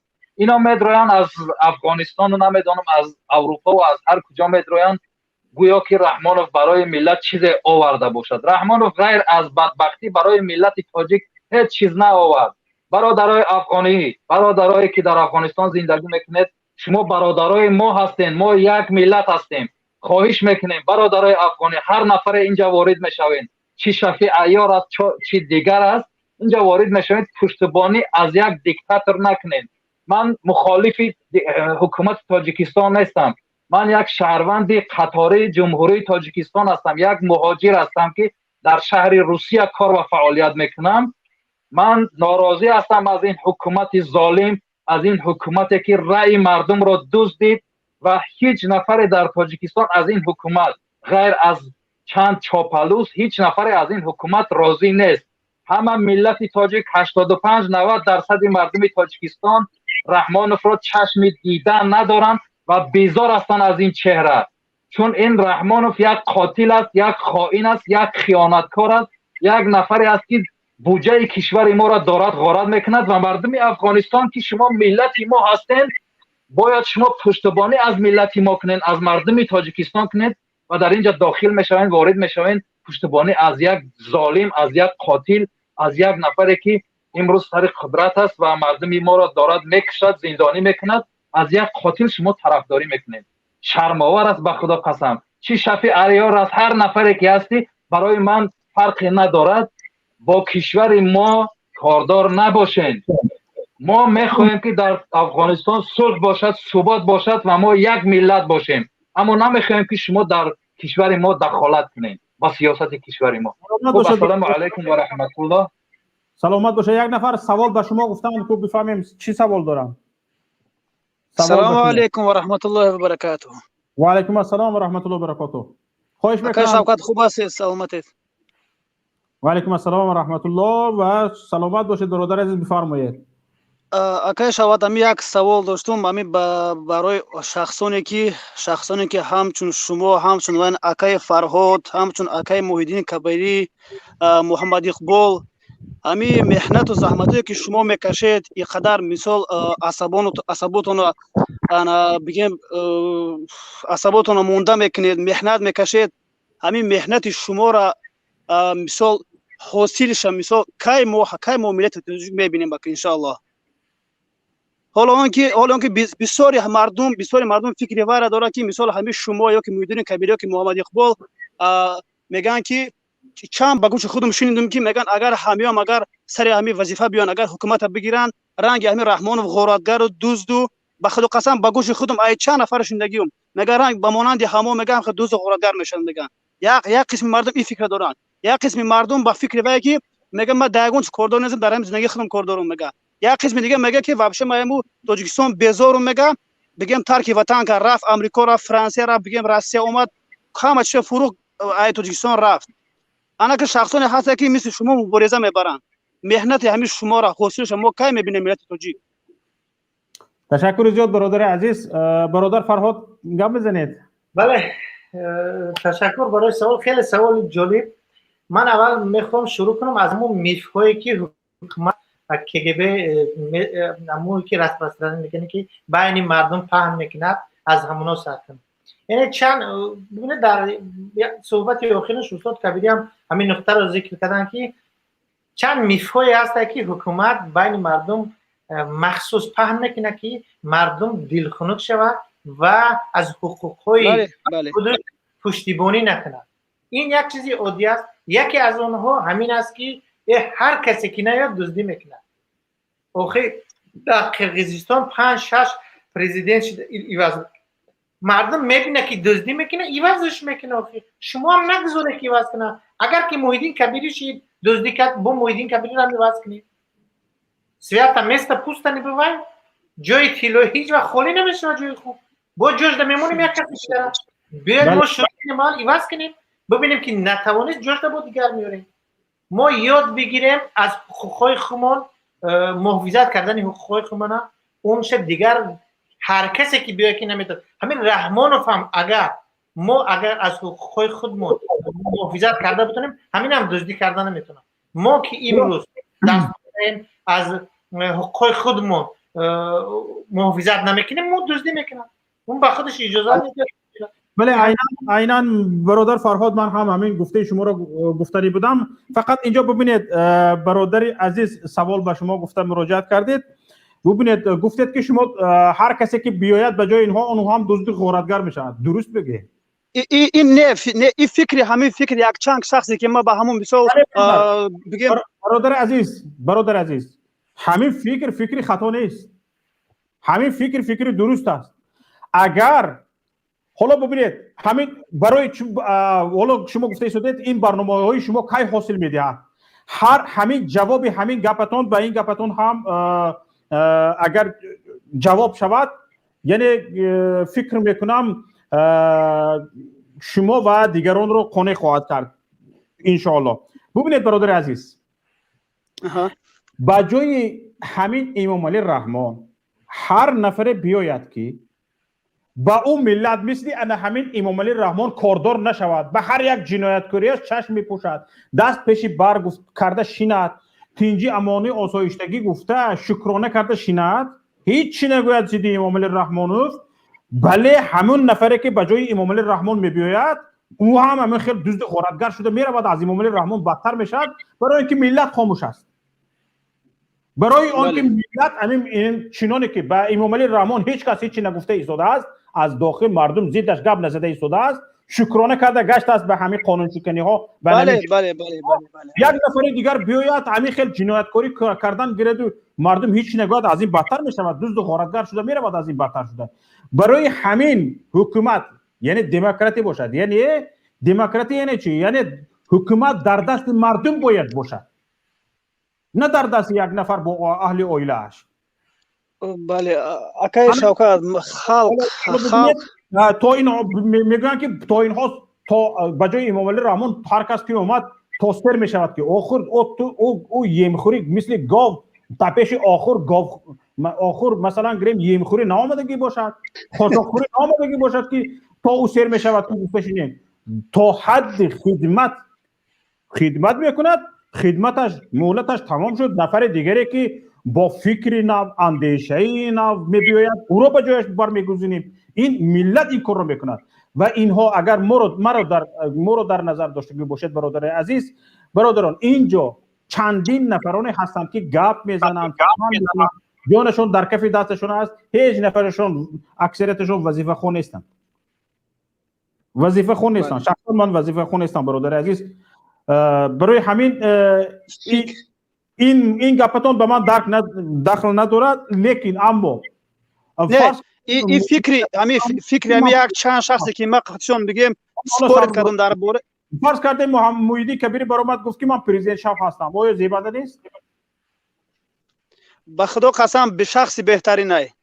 تمام بیاید نوبت رو به دیگران بدهیم. برادر عزت الله عبدالله بفرمایید. میکروفون ассалому алайкум ва раҳматуллоҳи ва баракатуҳ. Ака Шавқат, мехостам назари худро оиди мавзӯи имрӯзаи барнома баён кунам. бале имрӯза ҳамагӣ медонем, ки муддати 30 сол шуд мешавад, ки ҷумҳурии Тоҷикистон як шахсият ҳукмдорӣ мекунад Тоҷикистонро. ва аз ин сабаб ҳукумати Тоҷикистон ба ҳокимияти Тоҷикистон ба ҳукмдории оилавӣ табдил шудааст, ба оилавӣ табдил шудааст. ҳукумати Тоҷикистон ҳеҷ гуна адолат надошт ба шаҳрвандони худаш. таҳдид, зулму шиканҷа, ҳамин таҳдиду зулму шиканҷаро дареғ надонист. ҳамин таҳдиду зулму шиканҷа медонид. мардумро 30 сол шуд дар тарс қарор дорад. овози ман омадааст? овозатон ҳаст, бифармоед. ҳаст. барои ҳамин гуфтам ҳукумати мо ҳукумати оилавист. ва ҳуқуқи инсон, бале, аз камтар аз ҳуқуқи инсон ҳарф занем. ҳуқуқи инсон дар Тоҷикистон поймол шудааст. масалан гирем озодии сухан ва озодии баён кардани фикри андешаҳои худ, озодии дин. ҳар шахсияте ки мехоҳад ки ба мардуми тоҷики худаш як чизро омӯзад ё як чизро омӯхта тиҳад ё як ба мардуми тоҷики худаш кӯмак кунад, сиёсатро фаҳмонда тиҳад, вайҳоро сиразо бурда зиндон мекунад. ва дар Тоҷикистон адолат нест. дар давлате ки амнияти инсон ҳифз карда намешавад, баробар ва ҳифз карда намешавад, вай давлат обод намешавад. ина ман гуфтанӣ ҳастам, акай Шавқат. ташаккур. ман як қонуни ҷумҳурии Тоҷикистонро мехонам. Сарқонун, моддаи 35 сарқонунро мехонам, гӯш кунед ба диққат. мегӯяд ки ҳар кас ба меҳнат, интихоби касбу кор, ҳифзи меҳнат ва ҳимояи иҷтимоӣ ҳангоми бекорӣ ҳуқуқ дорад. аҳамият диҳед. ва ҳимояи иҷтимоӣ ҳангоми бекорӣ ҳуқуқ дорад. музди кор аз ҳадди аққали музди меҳнат набояд кам бошад. дар муносибатҳои меҳнатӣ ҳама гуна маҳдудият ман аст.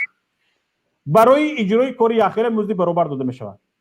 ҳеҷ кас ба меҳнати иҷборӣ ҷалб карда намешавад ба истиснои мавридҳое ки қонун муайян карда, яъне барои зиндониҳо. дар корҳои вазнин, зеризаминӣ ва шароити меҳнаташон зарарнок истифодаи меҳнати занон ва нобулуғон ман аст. ҳоло мо ба ҳамин ҷумлаи аввал аҳамият медиҳем. ҳар кас ба меҳнат, интихоби касбу кор, ҳифзи меҳнат ва ҳимояи иҷтимоӣ ҳангоми бекорӣ ҳуқуқ дорад. ин чӣ гуфтани гап аст? ин гуфтани гап аст ки агар шумо дар Тоҷикистон ҳастед, ба шумо ҳукумати ҷумҳурии Тоҷикистон ҷойи кор ёфта надод, шумо ба ҳимояи иҷтимоӣ ҳангоми бекорӣ ҳуқуқ доред. яъне Тоҷикистон бояд ба шумо маблағ диҳад, пасоби диҳад, то ин ки шуморо ба ҷои кор таъмин кунад.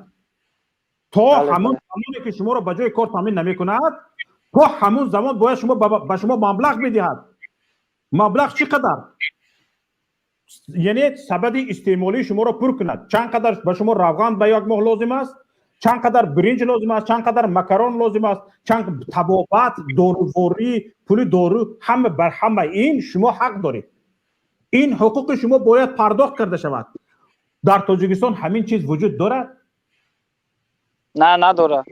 وجود ندارد. وقتی که وجود ندارد این قانون را حکومت جمهوری تاجیکستان نقض کرده ایستاده است، یعنی پایمال کرده ایستاده است. وقتی که حقوق انسان هم پایمال شد، وقتی که حقوق انسان را یک حکومت جمهوری تاجیکستان پایمال کرده ایستاده است، آیا حق معنوی در سر حکومت بودن را دارد؟ ندارد. وقتی که پرزیدنت با بالای همین سرقانون دستش رو مونده قسم یاد کرده است که همین طلبات همین سرقانون پیاده می شود، وقتی که طول 30 سال باز پیاده کرده نتوانسته است، آیا حق معنوی در رهبری کشور بودن رو داره؟ ندارد. نتوانسته است. طلبات جنایت کرده است. جنایتکار است، باید پیاده کند. جنایتکار است. بله جنایتکار است. اگر که جنایتکار نمی بود اینقدر شخصیت هایی که فیگرهای خوب داشتن، سیاستشناسای خوب داشتن، اینا را زندانی نمیکرد و 1 میلیونش در مهاجرت، 2 میلیونش در مهاجرت، 1 میلیونش در گریزه، در هر جا پناهنده سیاسی گرفتگی، اینها خیلی نمیشدن. اگر که عدالت میشد در تاجیکستان، اینها همش در دوره تاجیکستان بودن. قبول میکنیم باز صحبت را ادامه میدیم. الو بله. الو سلام علیکم. و علیکم السلام و رحمت الله. میخوام اچی رو به سهم شما برسونم. من یه روز روز 24 اکای سهراب ظفر گوش کردم درباره وحدت گپ میزد. بله درباره وحدت گپ میزد. من کمتر شبهه کردم ده، برای که وقتی رحمانوف گفت در وقت جنگ کمترین آدمی بود که مثلا گناهگار نبود، کمترین بود. او ای طرف دیگه دولت های اردام کردن و یک گناهگار یا سخنه کرده. من گفتنی هستم که کسی که ای طرف کجایی که وی اردام کرد با دست رحمانوف شد، او ظالم ای همون وقت گناهگار بود. ای همون وقت جنگ شهروندی گناهگار بود، اردام کشت، اومد سال 2006 یا برای شد. برای همین ای دیگه گروه ما میخوام که در این مسئله ها التماس شنه کننده ایگاشی خیلی کرد دیگه هم واسه طرف رحمانو یاسو گشتیسیان. برای همون این بسیار مهمه. برای همین یک جایش مبارزه را یک جای هم نشه، مثلا خلال نرسونه ده. یک جای مثلا این مبارزه را اول این رحمانو فسر نگون که همه کسی یک جای، بعد در اونجا مسئله های جنگ پنگه یا طرف گذاشتن نکنه. برای همین وقتی این گفت ما شنیدم یاسو دیلم یاسو سیاه شده، گفتم من شبهه در دل رفت که ما بود خدا عروض نکنه این روی 24 هم استا هم طرف بگردم. شاید برادر عزیز فکر میکنم شما حرفایی که گفته شد شاید نادرست فهمیده باشید. شما میتوانید به همین برادران رهبریت گروهی 24 بار دیگر سوال کنید و آنها را بپرسید که مقصد از این گپشان چی بود. انشاءالله ما داو چیز پروسا وقت نیفتم دیگه گپ زنم. انشاءالله ما قطعی و یک گپ میزنم. چی میخوام که همه یک جای یک مشوین مثال یگان وای نشوده در همین هر دو گروه موندگی همین پیامون ملی و همین دیگه‌اش هیچ معنی نیست. نداره بلوگرا رو نه همین یک جای شده در دای رحمانو با مشت مو ایس یک جای همه کسا بزنیم یا طرف دحفش کنیم همین صحنه سیاسی. استاد محیدین کبیری را بیاریم. تشکر. در برنامه‌های دیگری ما هم شرکت کنید برادر عزیز. به شما تشکر میکنم. حالا برادر عبدالشکور بفرمایید.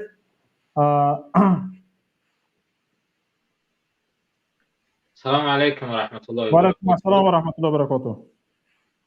خب من در برای همه حقوق انسان در تاجیکستان واقعا جای دردآور است، چون که هر وقتی که ما صحبت میکنیم، هر وقتی ما یک بیان میکنیم یا یک مشکلی را بیان میکنیم در تاجیکستان، حتما یک نفر یا دو نفر خارج میشوند که از همین ظلمی که روی شد است، دیگه جای پوشیدش نیست. این ظلم روی شد است، همه دیده استن، همه آگاه هستند، ولی با وجود همین میبروین از همون ظلم و از همون کرداری که رحمانوف کرده است دفاع میکنند.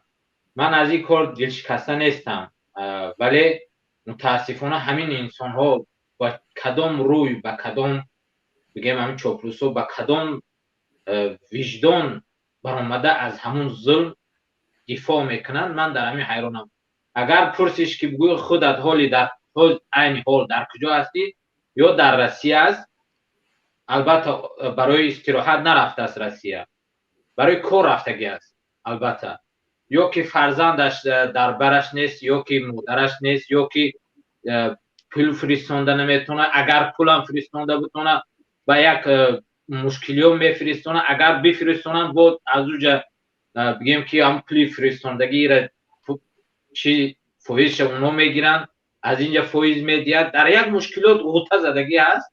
با وجود همه میگوید که آزادی است یا که نمیدونم آرامی است. واقعی من در اینجا یک کمبودی میبینم که برای چی این مردم ما به این داده میشوند، برای که به فکر من که این مردم ما دیگر غیر اکثریت مردم ما، البته غیر از روسیه و همون دولت های مثال بگیم گذشته مثال بگیریم در دولت های سیاسی بودن، اونا از همون خارج شدگی نیستند، از همون بیرون دیدگی که نیستند، فکر میکنن که زندگی همین است. ولی یک انسان باید در دولت دموکراتی حقوق بنیاد دنیوی چی حق داشته باشد؟ وقتی اگر کار نداشته باشد باید اونا برای کار تامین کرده شود. اگر حکومت کار تامین کرده نتواند باید لوازمات زندگی او را تامین کرده بتواند تا وقتی که کار پیدا کند.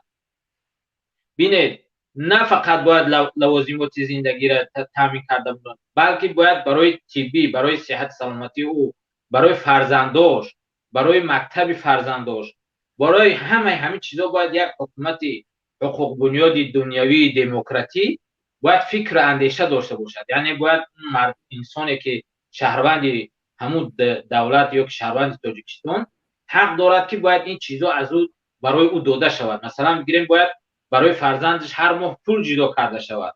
چند فرزند دارد، او را فرزندای او را برای او خودش کار پیدا کنه، اگر نمیکند برای او را باید تامین آرزوقواری و زندگیش حداقل کرده باشد.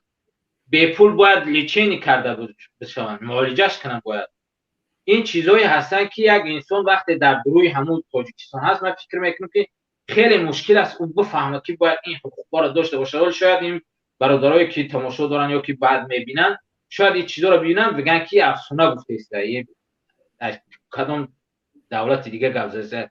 نه برادرو، انسانی شهروندی دموکراتی، یعنی شهروندی دولت دموکراتی حقوق بنیاد اینمی حقوق دارد.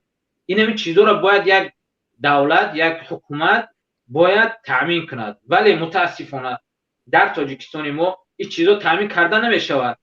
مثلا به پیش خانه ما باید مهمون بگذرد، مهمون دولتی میآید بگذرد، ما را مجبور میکنه، خانواده ما را مجبور میکنه که باید شما دیوالتون کراسکا کدگی باشه. یعنی دیوال شما باید زینت بچین که مهمونا از اینجا گذشتن باید ناراحت نشوند، دیوال شما کراسکا ندارد.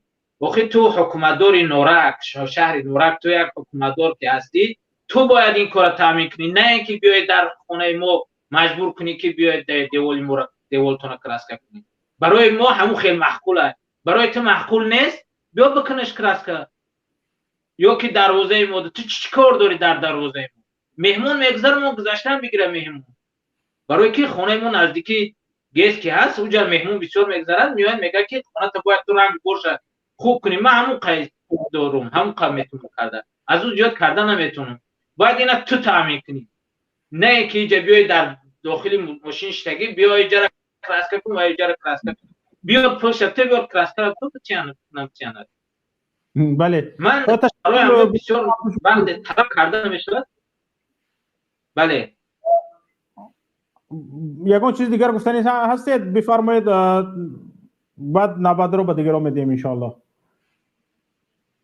بله من مراجعه به همون حکومتدارو کردنی هستم که وقتی که چیزی که در اینجا از منبر شما شاید حتما این چیزا رو میبینن، برای ما مباشر با اونا صحبت کردن، غیرت سنگزنی هم ندارن، صحبت هم کردن ندارن، به همون خطاب کردنی گفتنی هستم که اون چیزی که به شما معقول نیست بیای خودتون سوز کرده بتین به مرد.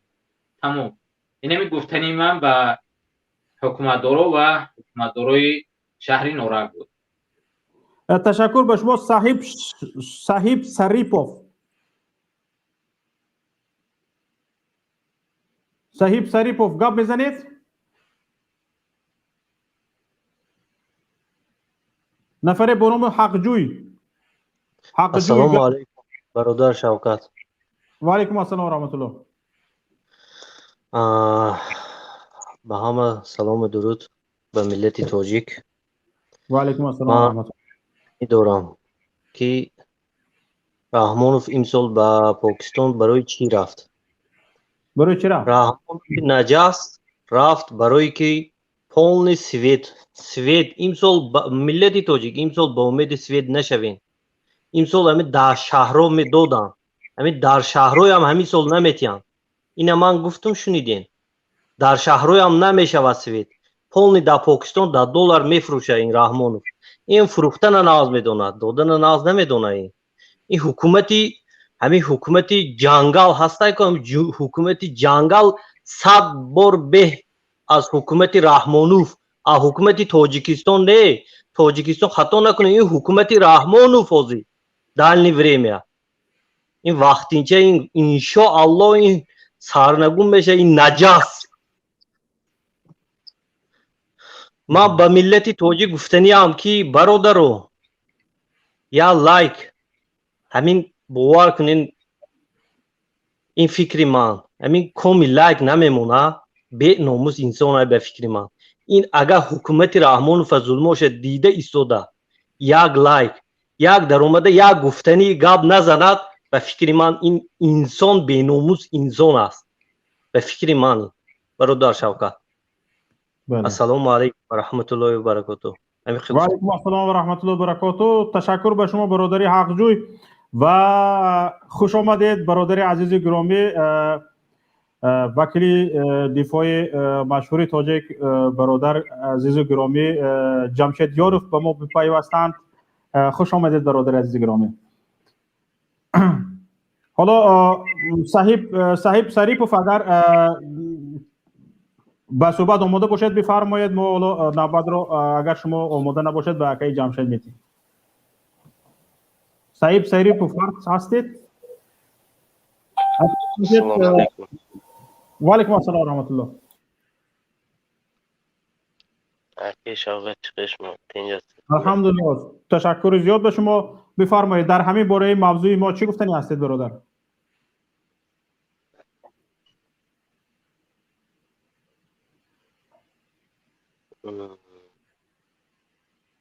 خوب آماده شوید برادر. حتما ما به شما سخن بدیم. حالا برادر عزیز گرامی اومدید یک بار دیگه.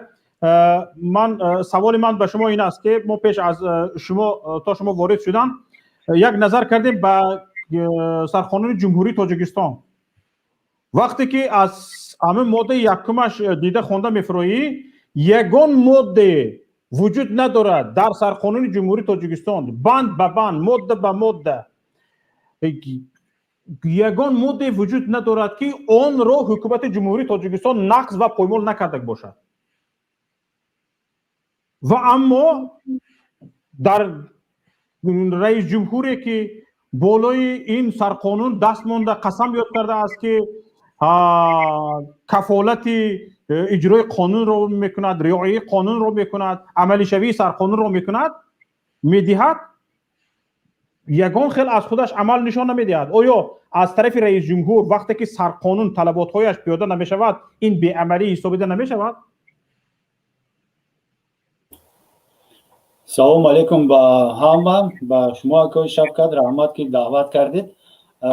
در این جمعه گفتنی هستم که در جمهوری تاجیکستان عموما قانون ها همون سرقانونی که شما مثال آوردید برای خلق نیست برای دولت هم نیست.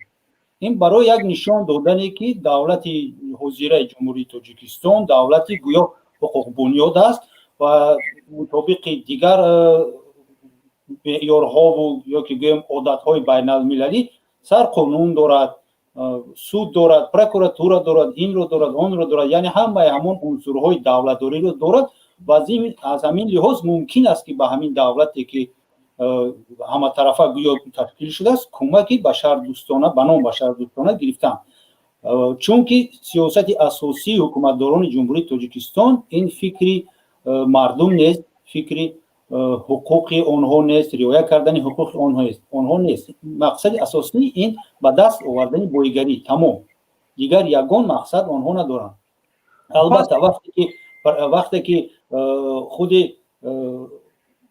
پرزیدنتی کشور پروکوروری گنرالی سرداری حکومتی قدرتی تاجیکستان دیده و دانسته در قانون حقوق انسان را نه تنها یک گروه کلان رو میگم اقل یک نفر رو که هم ویران کردن اونها باید که به جوابگری جنایتی کشیده شوند ولی که ما میبینیم که در تاجیکستان قانون برآورده است و خود آن را امام رحمان امضا کرده است که طبق آن او از همه گونه جوابگری ها چی در رفتی از دوره همون تعیین شدن رئیس شورای عالی تا مردنش و حتی پس از مردنش هم نسبت او یگان پرونده نه گرجدنی نه ویرانکنی معمولی و نه جنایتی آغاز کردن ممکن است، یعنی که از قانون بالا هست که این غیر قانونی هست.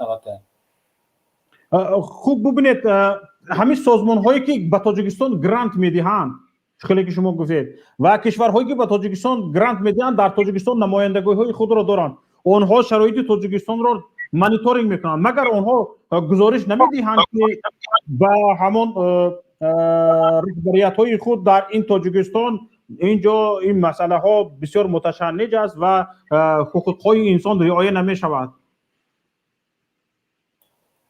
البته آنها باز مانیتورینگ جداگانه و علاهیده خودشان رو میگذرانند و این خیلی توصیه های خود، حسابات های خود رو پیشنهاد میکنند، ولی که من فکر میکنم که در اینجا مقصدها و مرامهای بسیار هم چخور و نهایی هست، گئوپلیتیکی هست که برای همین حکومت های برقدرت، حکومت هایی که دارایی بسیار دارن یا که یگان منفیت دارن در نزدیکی یا که در آینده دور، به هر حال میخواهند که حضور خودشان رو در همانجا زیاد کنن. برای همین با حکومت های خودکامه به مثل جنایتکاران و ترکمنستان و دیگر همین خیلی کمک پولی ها داده می شود. در اینجا هم فکر میکنم که از خیمه های کروپسیونی هم ما باید فراموش نکنیم. حتما در اینجا این راه ها هم ممکن که باشد. این معنای اون رو ندارد که اگر آدم از اروپا یا که از امریکا باشد و امضا کردن همون سازشنامه یا که تصدیق کردن همون گرانت به عهده او باشد، او از این چیزا بیگانه هست و برای او یگان منفیت ندارد. او اقلا یک روز دو روز که در تاجیکستان باشد، چقدر که من گفتم یک برادر پیش از من گفت کدام افغانی رو گردی کوزه توپ دادند و درون کوزه را نشان ندادند، با این آدما هم نیز هم خیلی نشان میدن، گردی کوزه اصل شکیدگی رو نشان میدن، درون پوری چیرک و لوی رو نشان میدن. در همین جا هم عنصرهای کروپسیونی هم دیده میشود به فکر من. حالا ببینید، نگاه کنید، هیچ کس حقوق در سرقانون اومده است، هیچ کس حقوق ندارد حقوق شخص رو به مالکیت بیکار و محدود کند. مال ملک شخص رو برای احتیاجات جمعیت فقط در اساس قانون و رازگی صاحب آن با پرداخت ارزش پوره‌اش دولت گرفته میتواند. او این دولت مال ملک کی را خواهد گرفتن میگیرد؟ بله، در همونجا با اون معنای گفته شده است که غیر قانونی گرفته نمیتواند. قرار سود میبراید یا که قرار رئیس شهر میبراید که همین منزل شما مانع ساختن یگان ترسه باز به مثل چنک می هست و باید که شما آن را به مقدار 20,000 به تاجیکستان، به جمهوری تاجیکستان گویا فروش شده، تاجیکستان در آنجا زمین راه میکند. شما البته که منزل 80,000 را به 20,000 فروختنی نمیشوید، اختیارا نمیبراید. در همین حالت نسبت شما از طرف مقامات اجرایی شهر دوشنبه یا که همون محل به هم محلی بودو باشه همون مالکیت با سود داده می شود که شما باید براید. در این سود شما حتما باید میتید سود را و طبق قراری و قوه قانونی در آمده سود با شما 20,000 میتین و از اون 20,000 تمام خراجات های سودی که صرف شده بود کم میکنن، باز کمتر میگیرد و برآمده میروید زمین رو میگیرد. از جهت قانونی قانون‌های در همون تاجیکستان بوده، گرفتن تمام اموال شما قانونی و درست می شود. ولی نباید یک چیز رو فراموش کرد که در دوره حکمرانی آدولف هیتلر اینقدر میلیون آدم ها نیز قانونی کشته شده بودند، چون که از روی قانون‌های گرمانیا بود. نباید هر یک قانونی که یک دیکتاتور، یک جنایتکار برای منفعت خودش میبرد ما نیز آن را قانونی گوییم. قانون رو از عدالت باید جدا کرد. نه همه قانون ها عدالت خواه و عدالت پرور و عادلانه میباشند. اکنون ببینید برادر عزیز، حالا من میخوام دیگران نیز با شما صحبت کنند. هر نفری که درباره حقوق انسان، پایمال شدن حقوق انسان از جانب حکومتداران تاجیکستان باشد چی از جانب دیگران باشد، یگان سوال داشته باشد به حقوق شناس آماده شوید. اینجا حقوق شناس مشهور برادر عزیز گرامی جمشید یورف حضور دارند. این نفر هم یک نفر جبر دیده جبردیده هستند و برادرشان حقوقشناس مشهور کشور بزرگمهر یاروف در زندان همین حکومت جمهوری تاجیکستان هستند بدون هیچ جرم، بدون هیچ جنایت. برای همین هم برادران عزیز گرامی، هر یک نفر شما که میخواهید یگان سوال میخواهید یگان چیز را دانسته باشید آماده شوید. حالا نوبت را به شما میدیم. فقط اینجا من یک چیز دیگر را میخواستم از برادر عزیز گرامی جمشید یاروف بپرسم که ببینید، فرض کردیم حکومت جمهوری تاجیکستان حقوق انسان را آشکارا بدون هیچ یک پنهان کردن نقض میکند و چندین نقض کردن های حقوق انسان در تاجیکستان از جانب سازمان ملل متحد هم آشکار شد، از جانب کمیسیون حقوق بشری سازمان ملل متحد آشکار شد و به تاجیکستان توصیه داده شد، یا که اونجا قرار بود و یکیش توصیه بود و چند تا دیگرش حتی یعنی قرار کمیسیون حقوق بشری سازمان ملل متحد بود. اونجا گفته شد که مثلا گریم فلان نفرها را شما بدون جنایت جزا دادید، به زندان انداخته اید، باید آنها آزاد شوند. نفرانی که در دستگیر کردن آنها، به زندان انداختن آنها دست دارند، آنها به جوابگری کشیده شوند و به این نفرانی که بدون جرم زندان شده اند حق معنوی، یعنی ضرر معنوی پرداخته شود. چرا تاجیکستان این مسئله ها را نادیده میگیرد و جانب سازمان ملل متحد هم در این مسئله خاموش است؟ مسئله اساسی مسئله محلگرایی، خشتبار بازی، باز همان کروپسیون سبیل مانده می باشد. بینید، فرض میکنیم که اکای شوکت شما پرزیدنت تاجیکستان به جای امامعلی رحمان و فرهاد سرداری همون سازمان ملل متحد و شما نامه ارسال میکنید، با شما قرار و پیشنهاد میکنید که بزرگمهر یاروف آزاد کرده شود. البته که شما خودتون همچون پرزیدنت این کارو نمیکنید. این کارو شما با سود ارسال میکنید، با کمیته دولتی امنیت ملی یا که با پروکراتورا، با همون آدم‌هایی که دست به همین جنایت زدن. یعنی که شما میگید که خودتون رو گیرید، جریمه بندی کنید، کمی کمش به زندان اندازید چون که شما جنایت کردید، یا اینکه سنجید که همین نوشتجات و اون قرارها و اون توصیه‌هایی که کمیته حفظ حقوق سازمان ملل متحد برآورده است درست است یا نه. البته که یتیموف و رحیم زاده و دیگرش با شما دکلارنه زاپیسکا میگویند، با پرزیدنت هم خیلی ارسال میکنند، مینویسند که نه ما یگان چیزی نوشتگی اینجا درست نیست، چون که جبردیده ها بودن، چون که طبق عریضه ها پرونده آغاز کرده شد، 3 مرافعه سودی گذشت، همه گناه بزرگمهر یاروف تصدیق شد و بزرگمهر غیر قانونی در زندان نیست و توصیه و قرار و دیگری حجت هایی که با ما از طرف سازمان های بین المللی یا اینکه از همون اینستیتوت های سازمان ملل متحد به ما ارسال می‌گردن، برای اجرایش در جمهوری تاجیکستان حتمی نیستند. این نادرست میباشد. این یک سیستم اولادی افطاریتری هم گویا میشود، دیکتاتوری هم گویا میشود. یعنی که یک کس یک دیگر رو پشتیبانی میکند در اینجا. شما ببینید مثال عادی همین کسی که از تاجیکستان حالا هست یا که کسی که نو از تاجیکستان اومده است در خارج کشور باشد، نقض میدونن که پروکورور یگان آدمی پسری دهقان میشود. البته که پروکورور یاردمچی پروکورور یا خشتبار در پروکراتور بالایی دارد یا در سود دارد یا که در امنیت دارد یا که در حکومت دارد. همه یک حکومتی اولادی خیلی هم ریشه کلان دوانده شدگی هست. برای همین یگان کسی آنها یگان توصیه های سازمان ملل متحد رو به اینوبت هم نمیگیرند که این نادرست میباشد، چون که قانون هست درباره سندهای معیاری حقوقی و در آنجا گفته شده است که از همه قانون قوه کلان داشته این سرقانونی جمهوری تاجیکستان میباشد، دوم قانونهای کنستیتوسیونی میروند و سوم سندهای بین المللی که تاجیکستان امضا کرده و اعتراف کرده است و هر یک سازشنامه و کنونسیون و دیگر حجت‌های بین المللی که تاجیکستان امضا میکند، یعنی که روزگی میدهد که من همین طلبات رو اجرا میکنم، یعنی که آدمان رو در کوچه به هیچ نمیپرونم، حتما پیش از پرونده امسال سود میکنم، گناهشون رو اثبات میکنم، بعد جزا میکنم. همین گونه چیزها رو در نظر دارم. همه اونها باید از روی قانون همین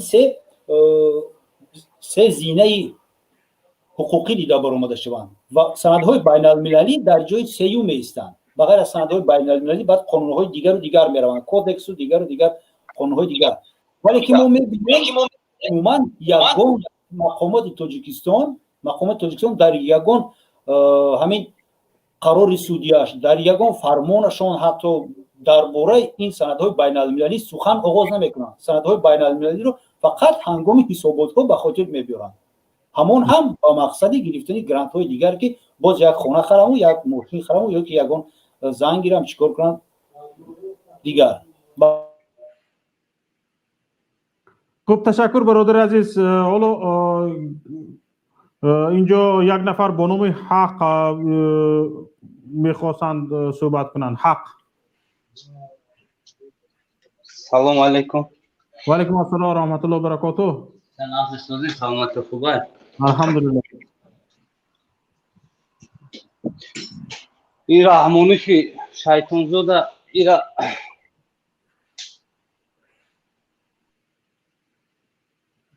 خارج شدن.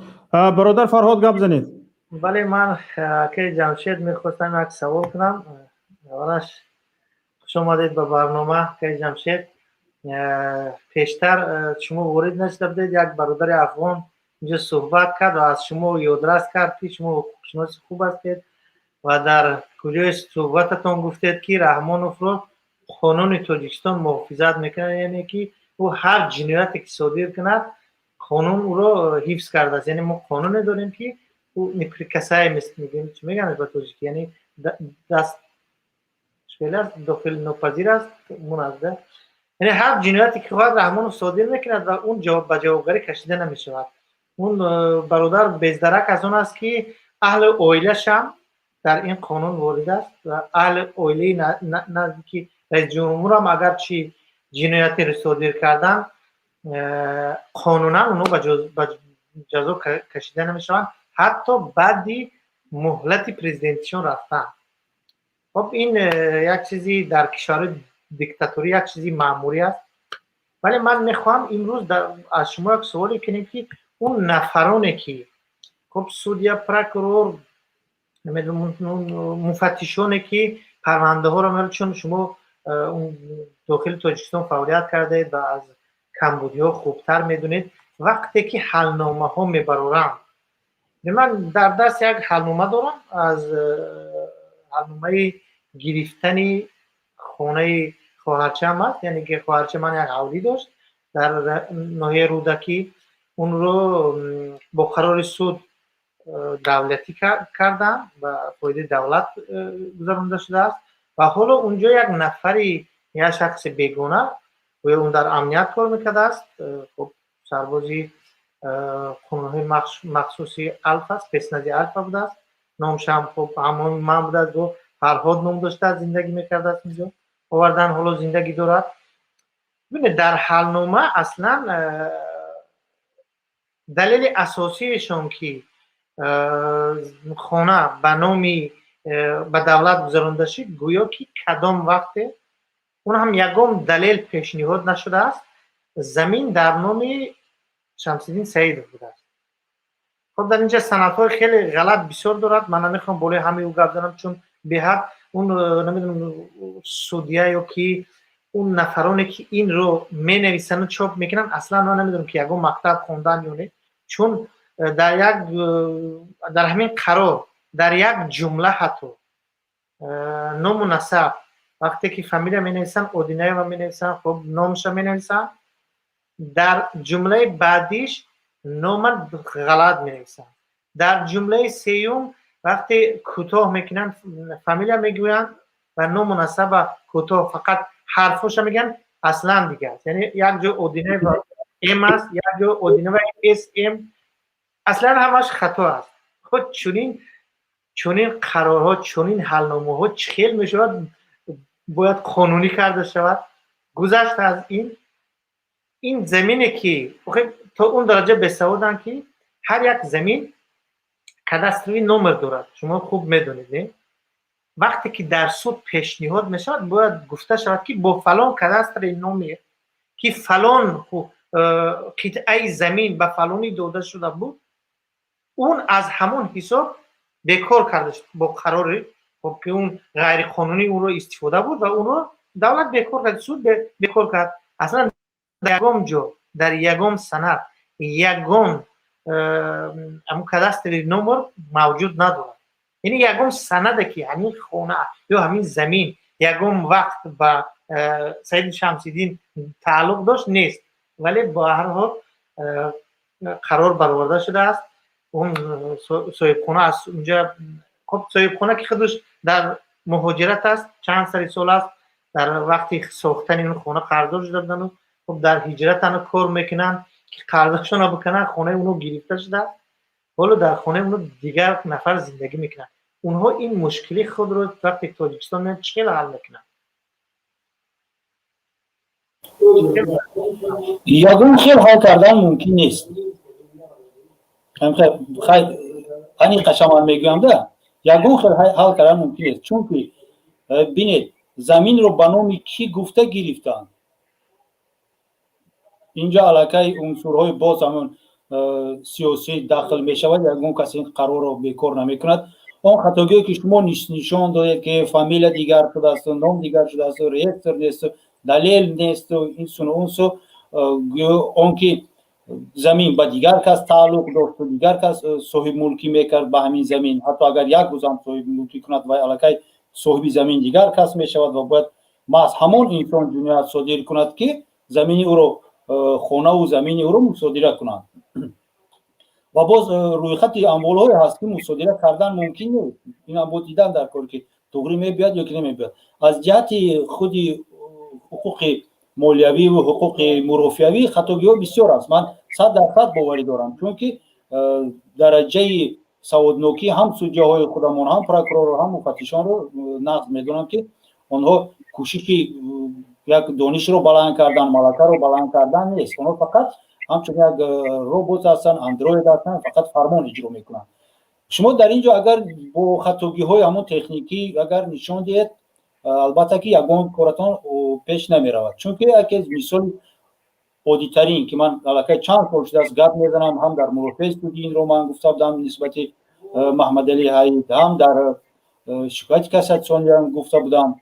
وقتی که محمد علی حید رو حبس 2 ماه گرفتنی میشوند، در اونجا سخن در باره رحمت الله رجب می رود و عیناً همین خیلی نویسه میشد که رحمت الله رجب بسیار آدم خوفناک است. اگر رحمت الله رجب در آزادی باشد بسیار خوف دارد، میتواند شهیدان را توقیف کند، سنگسار کند و ترساند، چون میتواند که رحمت الله رجب از حدود تاجیکستان گریزد.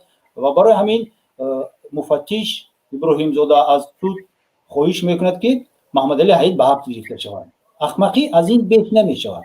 همین رو ما دیدیم، گفتیم، نشان دادیم، ولی که سودیت نفهمید. به شوخی اکای شفقت همین خیلی بود. یا اینکه دیگرش در همون حجت باید معلومات نامه از جای زیست باشد. معلومات نامه محمد علی حید حبس کرده سودان کو خطر خیر رحمت الله رجب داشت است، مایلش محمد علی حید حبس میکنیم. میگه معلومات نامه که همین انسان در اینجا زندگی میکند معلومات نامه سید عمر حسینی.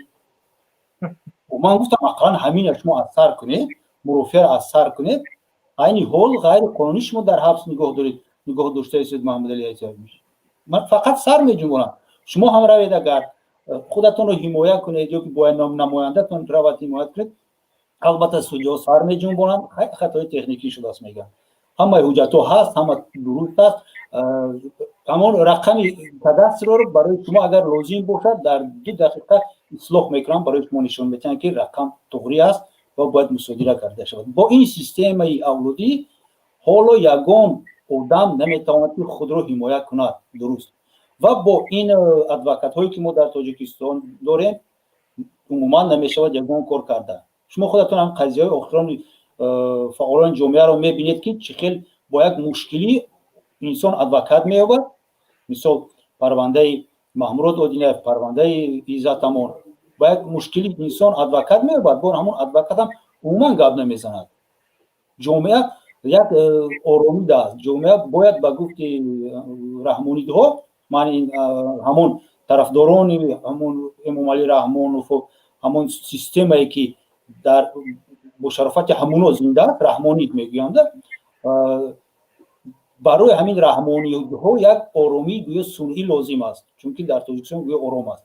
کسی درباره یگان پرونده باید گپ نزند، درباره خطر قدرتی گپ نزند و دیگر و دیگر.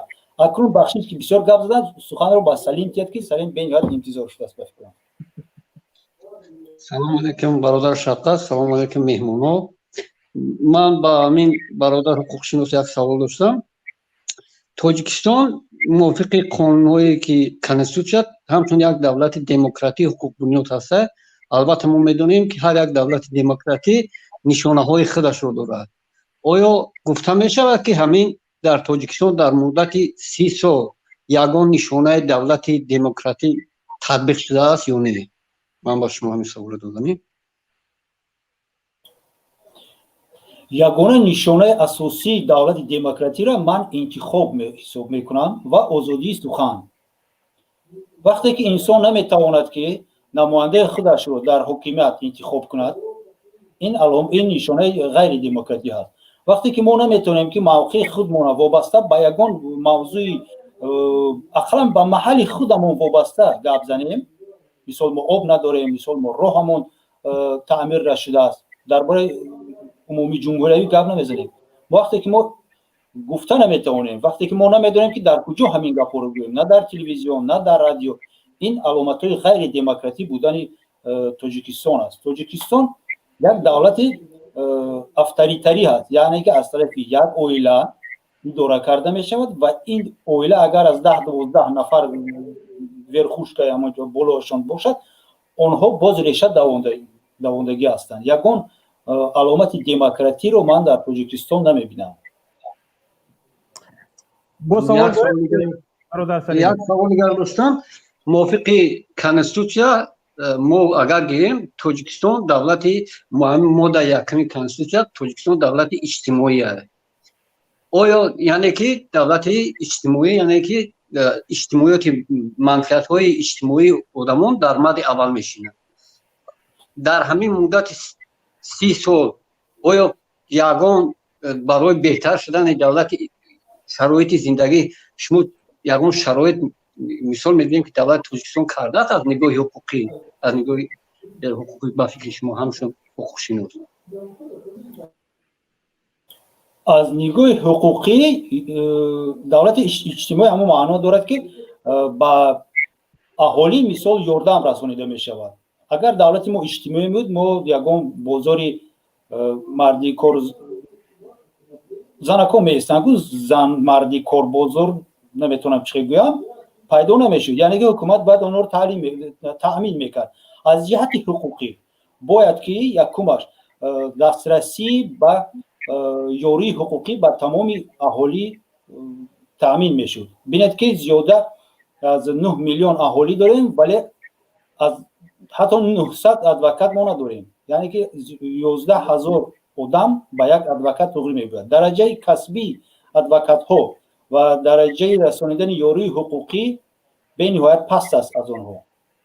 اینجا از جهت اجتماعی اگر با بینید که حکومت ما چندین سال شده است که دعوا دارد که من حکومت الکترونی میکنم، ولی من برای یافتن یگان قانون، برای یافتن یگان تفسیر به نهایت عذاب میکشم، از اینجا میکوبم از اونجا میکوبم.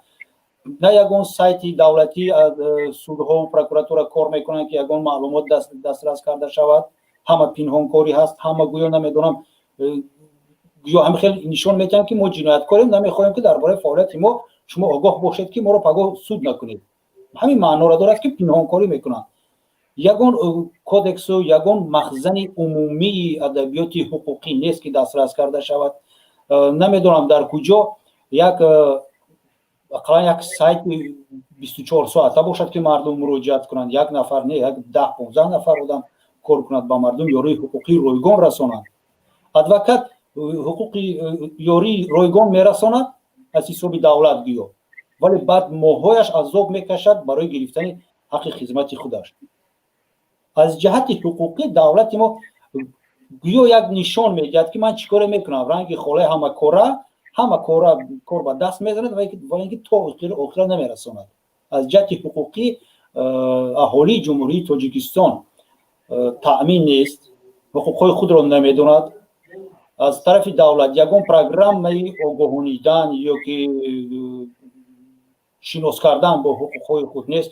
На фақат бояд инсон ҳуқуқи худро донад, балки тарзи ҳимоя кардани ин ҳуқуқро дошта бошад, дониста бошад.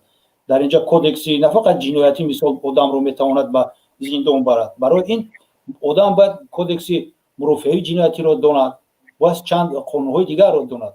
як донистане ки дуздӣ накардан ин ҷиноят аст, барои юристу барои ягон ҳуқуқдон бас нест. бояд ҳаматарафа якчанд кодексҳоро дида дар маҷмӯъ баъд гунаҳгор будан ё набудани инсон муайян карда мешавад. ман фикр мекунам ки Тоҷикистон имконият дорад, вале ин ки намехоҳад кунад, чунки аз ин лиҳоз ҳоло онҳо манфиатдор нестанд.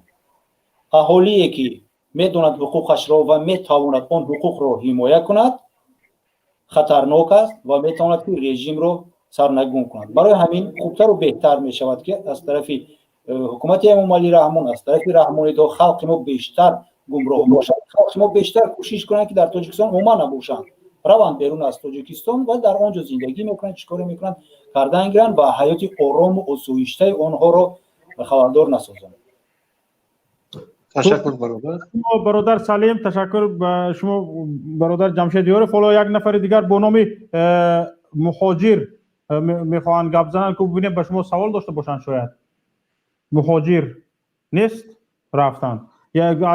зангро аз WhatsApp қабул мекунем. як занг аз WhatsApp аст. алло алло, гӯш мекунам. Алло, здравствуйте. Здравствуйте. Салам алейкум, вы меня слышите? Да, слышим. Приветствую вас как представитель таджикского народа. Фамилия моя Майрамби Шарифзода. Хочу поднять несколько вопросов. Пожалуйста. Первый вопрос. Свободу Изату Амону, чтобы его показали онлайн, что он живой, чтобы мы его видели. Второе. Свободу всем незаконно осужденным и находящимся, значит, под стражей в Таджикистане по фальсифицированным уголовным делам, которые они не совершали. Свободу всем политзаключенным. И самое важное, самое главное, что в 1948 году он принимал декларацию. На основании этой декларации я требую Эмомали Рахмона, не справишься с, значит, должностью президента Таджикистана, уйти в отставку. Требую от имени всех таджикистанцев и всего Таджикистана, где бы они ни находились, народ. То есть он должен уйти в отставку, как человек, который обманул всех.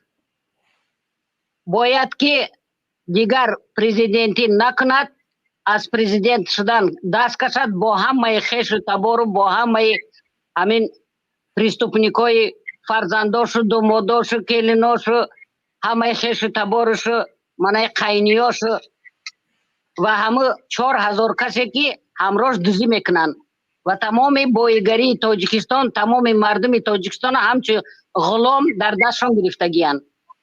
ҳаққи президент шудан надоранд. Самоотречение от должности президента, самоотречение немедленное. И также немедленно аннулировать все его незаконно принятые значит, документы о том, что его нельзя трогать, всю его преступный клан нельзя трогать. Он не какой-нибудь пешво, он обыкновенный, как мы все с вами, рядовой гражданин Таджикистана, которого избирают на 4 года президентом. Больше других слов нет, да. Много не хочу говорить. Хамма имо Шарвандой Таджикистан метонем ба президенти кандидатура мономонем любого из нас могут принять на 4 года. Никакой пожизненный, никакой ПСВО, никакой чтобы защищали и преступления совершали все его окружение, все его члены семьи, они не имеют права. Это все законы надо аннулировать. Это все антиконституционно, антизаконно. И позор на весь мир. تشکر به شما. Вот все. تشکر Коротко и ясно. نفر به نام علی میخوام صحبت کنم. علی بفرمایید.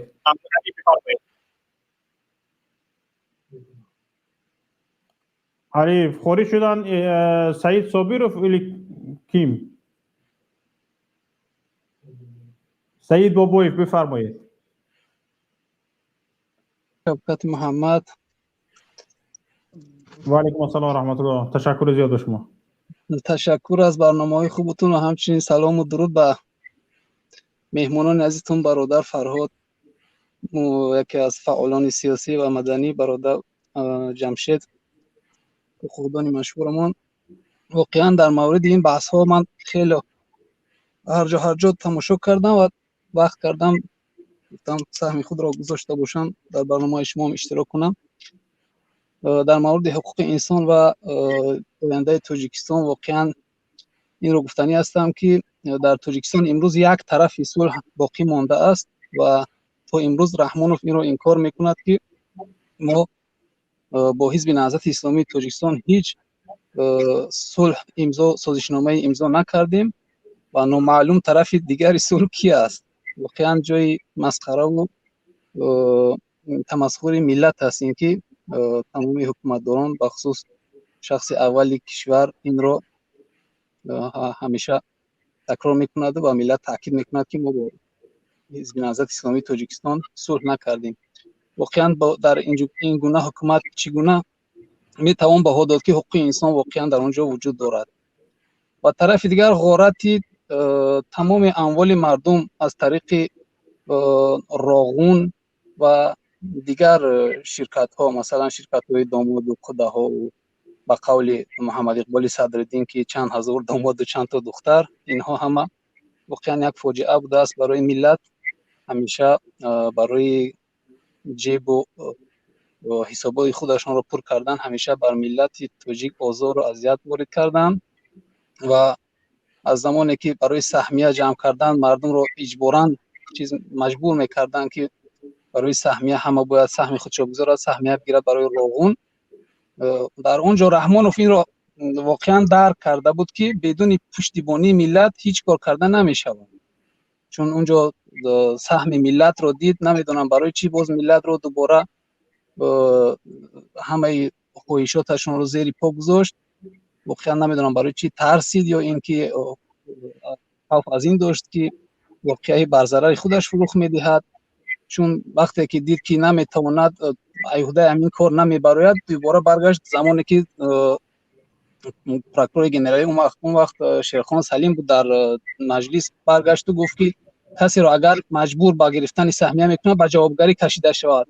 از اونجا این حرف رو وقتی زد بسیاری سیاستمداران و تحلیلگران به این خلاصه رسیدن که این راغون هرگز آباد نمی شود، مقصد ساخته نمی شود. خلاصه در اینجا رحمانوف نمیدونم از چی خوف کرد. بعد تنگ نمودن موقعیت صاحبکاران، خصوصا من صاحبکار بودم، همیشه یک صاحبکار فعال بودم در ولایت بدخشان، در ولایت سوق، در خود راغون، در اینجاها کار میکردم، فعالیت داشتم. مثلا در خود دیرکسیون ساختمانی دستگاه اجرایی پرزیدنت که چند روز قبل رئیسش رجب علی سعداللهیف بود درگذشت به سبب گرفتاری به بیماری کووید 19. زمانی که من در اونجا صاحبکار بودم با دستگاه اجرایی و ساختمان با همون شعبه ساختمانیش کار میکردم. اون وقت این رجب علی سرمهندس بودن، سردار اونجا همین قربان عبدالسلام قبل از وزیر مالیه شدنشون اونجا بودن که با ما همکاری خوب داشت. ما یک صاحبکار فعال بودیم. بعدا فهمیدن که اعضای حزب نهضت اسلامی تاجیکستان هستیم. در سر خودشون زدن که ما با اپوزیسیا با مخالفین همکاری کردیم، تا این وقت ما نفهمیدیم. ولی دیدن که ما نسبتی خیلی صاحبکارا فعال و برای آبادی کشور خیلی کوشش میکردیم، ولی متاسفانه موقعیت ما صاحبکاران تا اندازه تنگ کردن که همه نمود همین وزارت ها، هر وزارتی بگوید شعبه های ساختمانیش از خود من تا امروز قرضدار هستند، پول ما رو ندادند. مثلا شعبه ریاست ساختمانی وزارت کارهای داخله، همون دیرکسیون دستگاه اجرایی پرزیدنت، خودی راغون، همه اینا اگر بردارن همون گزارشایی که ما کردیم در مورد کارمون ویپلینی میگن ببینن، ورق بزنن، واقعا از ما قربان. وزارت معارف همه اینها از ما خواهش کردن که در بودجه ما پول نداریم، برای ما همین کار رو انجام بدهید، وقتی پول شد ما پول شما رو میگذرونیم. ولی وقت فهمیدن که ما در فلان گروه قانونا که در اون حزبی است که در وزارت عدلیه به قید گرفته شده است، ما اعضا هستیم، اونا برای خودشون یک وهم یک چیز ایجاد کردن، نمیدونم اینو با خاطر این کردن که پول ما رو دیگر نگیرن، ندهند به ما، از دیگر طریق پول ها رو خودشون صاحب شوند. حالا واقعا این گونه حکومت رو چگونه بها داد می شود، چگونه از اون تعریف کرد که حقوق انسان هست؟ اگر مردم تاجیکستان خودشون نظرشون رو در مورد این حکومت تغییر ندهند، هیچ هرگز این حکومت بدتر می شود و بهتر نه. چون معلوم است که به اعتنایی رحمانوف با تمام کورپوس های دیپلماتی چگونه است. تا امروز کورپوس های دیپلماتی هرچه از سازمان های ملل از همه جا حقوقدان اینجا هستن، برادر جمشید این رو بهتر میفهمن، میدونن. حالا در این مورد اگر با صحبت کنم بهتر میشود. به اعتنایی کامل با تمامی کورپوس های دیپلماتی میکنن، حتی در نشست صحه نماینده‌هاش میآیند، با هیچ گونه سوال ها و گفتارهای مخالفین حتی پاسخ کامل دادن نمیتوانند. واقعا این باعث شرمندگی است که ملت رو این گونه غارت میکنن. ما در کشورهای اروپایی مثلا اومدیم قرار داریم، من اکثریت کشورهای اروپایی رو گشتم، حتی یک کانی نمک ندارن. ما در تاجیکستان زیاده از 5-6 کانی نمک داریم، 10 کانی انگیش داریم. من در بدخشان کار میکردم، با طرف مرغاب رفتم، کانهای انگیش رو در مرغاب دیدم، کانی خروستال رو دیدم در انگیش. واقعا که 1 تن خروستال در بازار جهانی تا $8,000 است. کانی تیلو داریم ما. یگام کشور اروپایی هیچ گونه کان، ذخیره آبی اینجور چیزا برای خودشون ندارن، ولی بودجه اشون مثلا شوید سربین بودجهش اهالیش تقریبا تا اندازه تاجیکستان است، ولی بودجهش زیاده از 300 میلیارد یورو رو تشکیل میدهد. شما ببینید حدود 10 میلیون اهالی ما 2 میلیارد بودجه داریم، اون هم از 2 میلیارد زیاد نمیشود، کم میشود و زیاد نه، برای که این بودجه دروغ است.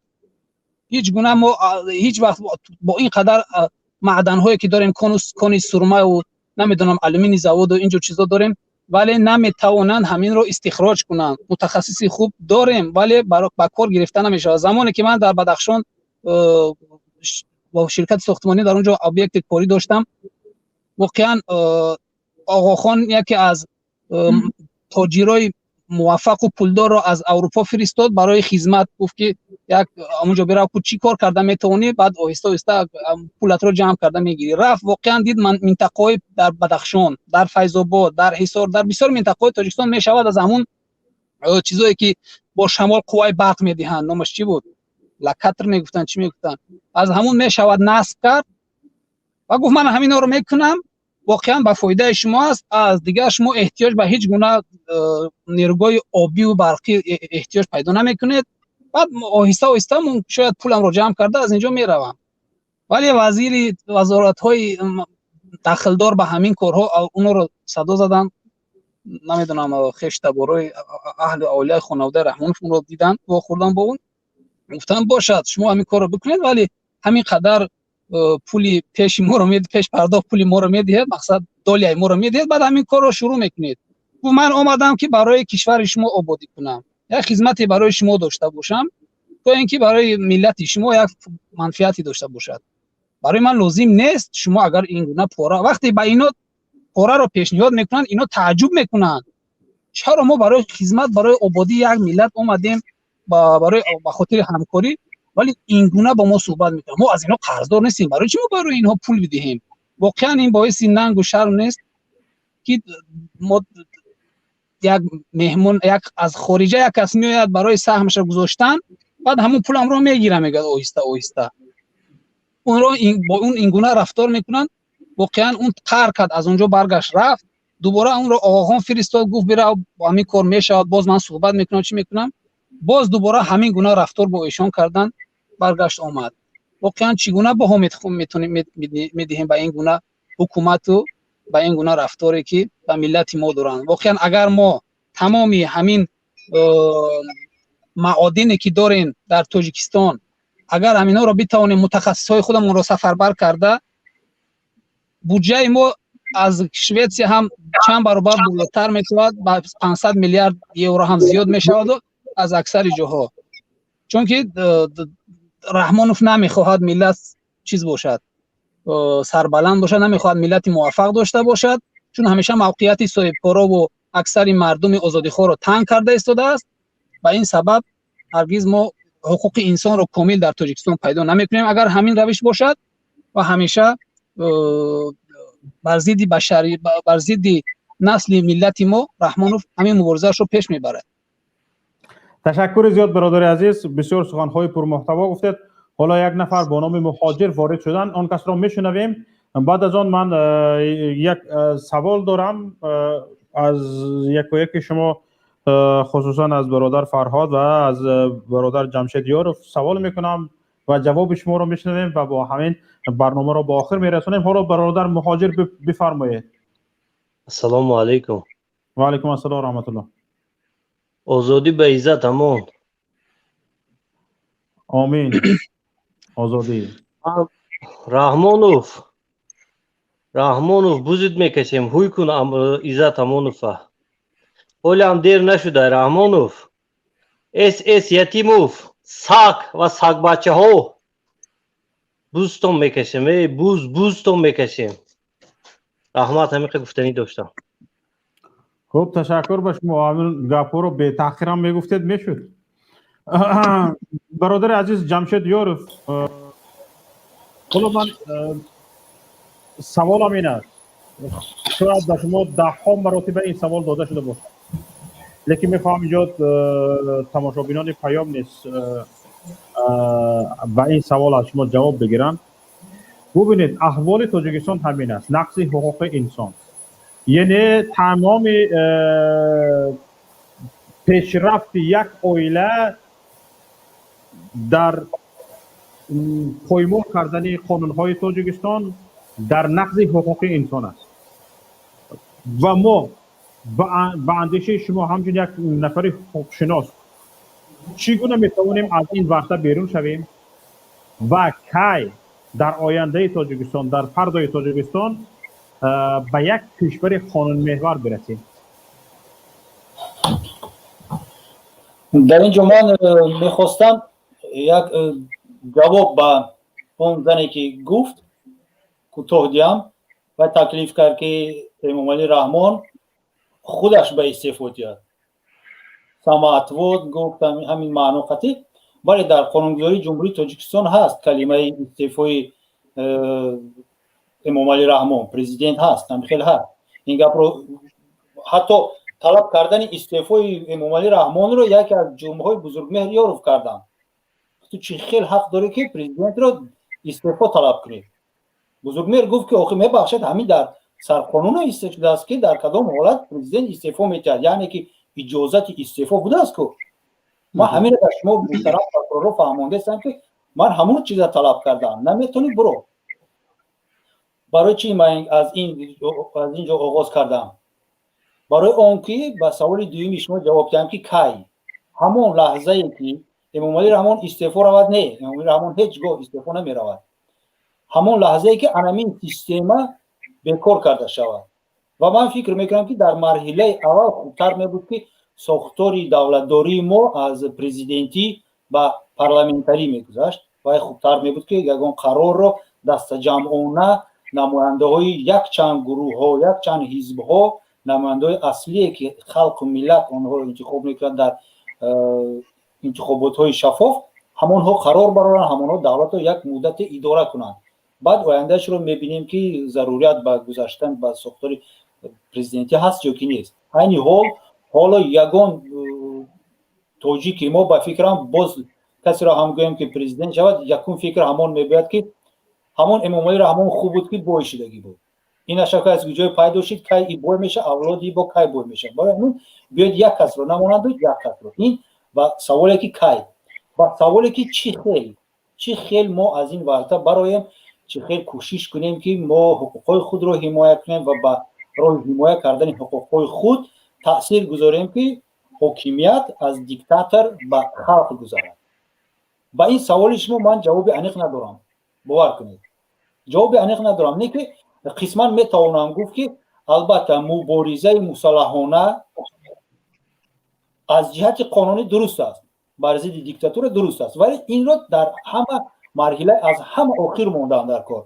هنگامی که مراسا نشود، هنگامی که به تظاهرات گوش نکنند، هنگامی که به پتیسیه ها گوش نکنند، هنگامی که به کارپرسان‌های مصالحه آمیز و آرام حکومت دقت نکند، هنگامی که حکومت عموما دیگر وقتی که روی راست باز با خون و با ستم و با زندان کردن حقوق انسان و اهالی خود را فشار نآورد، از جهت مصالحانه تغییر دادن ساخت دولتداری یا اینکه بکار کردن راندن امام علی رحمان حال صحبت کردن ممکن نیست. ولی باز تاکید میکنم که از جهت قانون این غیر قانونی نیست. این رو امام علی رحمان برآورده است که شما حق ندارید به مقابل من سنگ پرتایید، چون که من ظالم هستم و به شما سنگ میپرتم و شما رو دور میکشم. حالا برادر فرهاد فکر شما چی است؟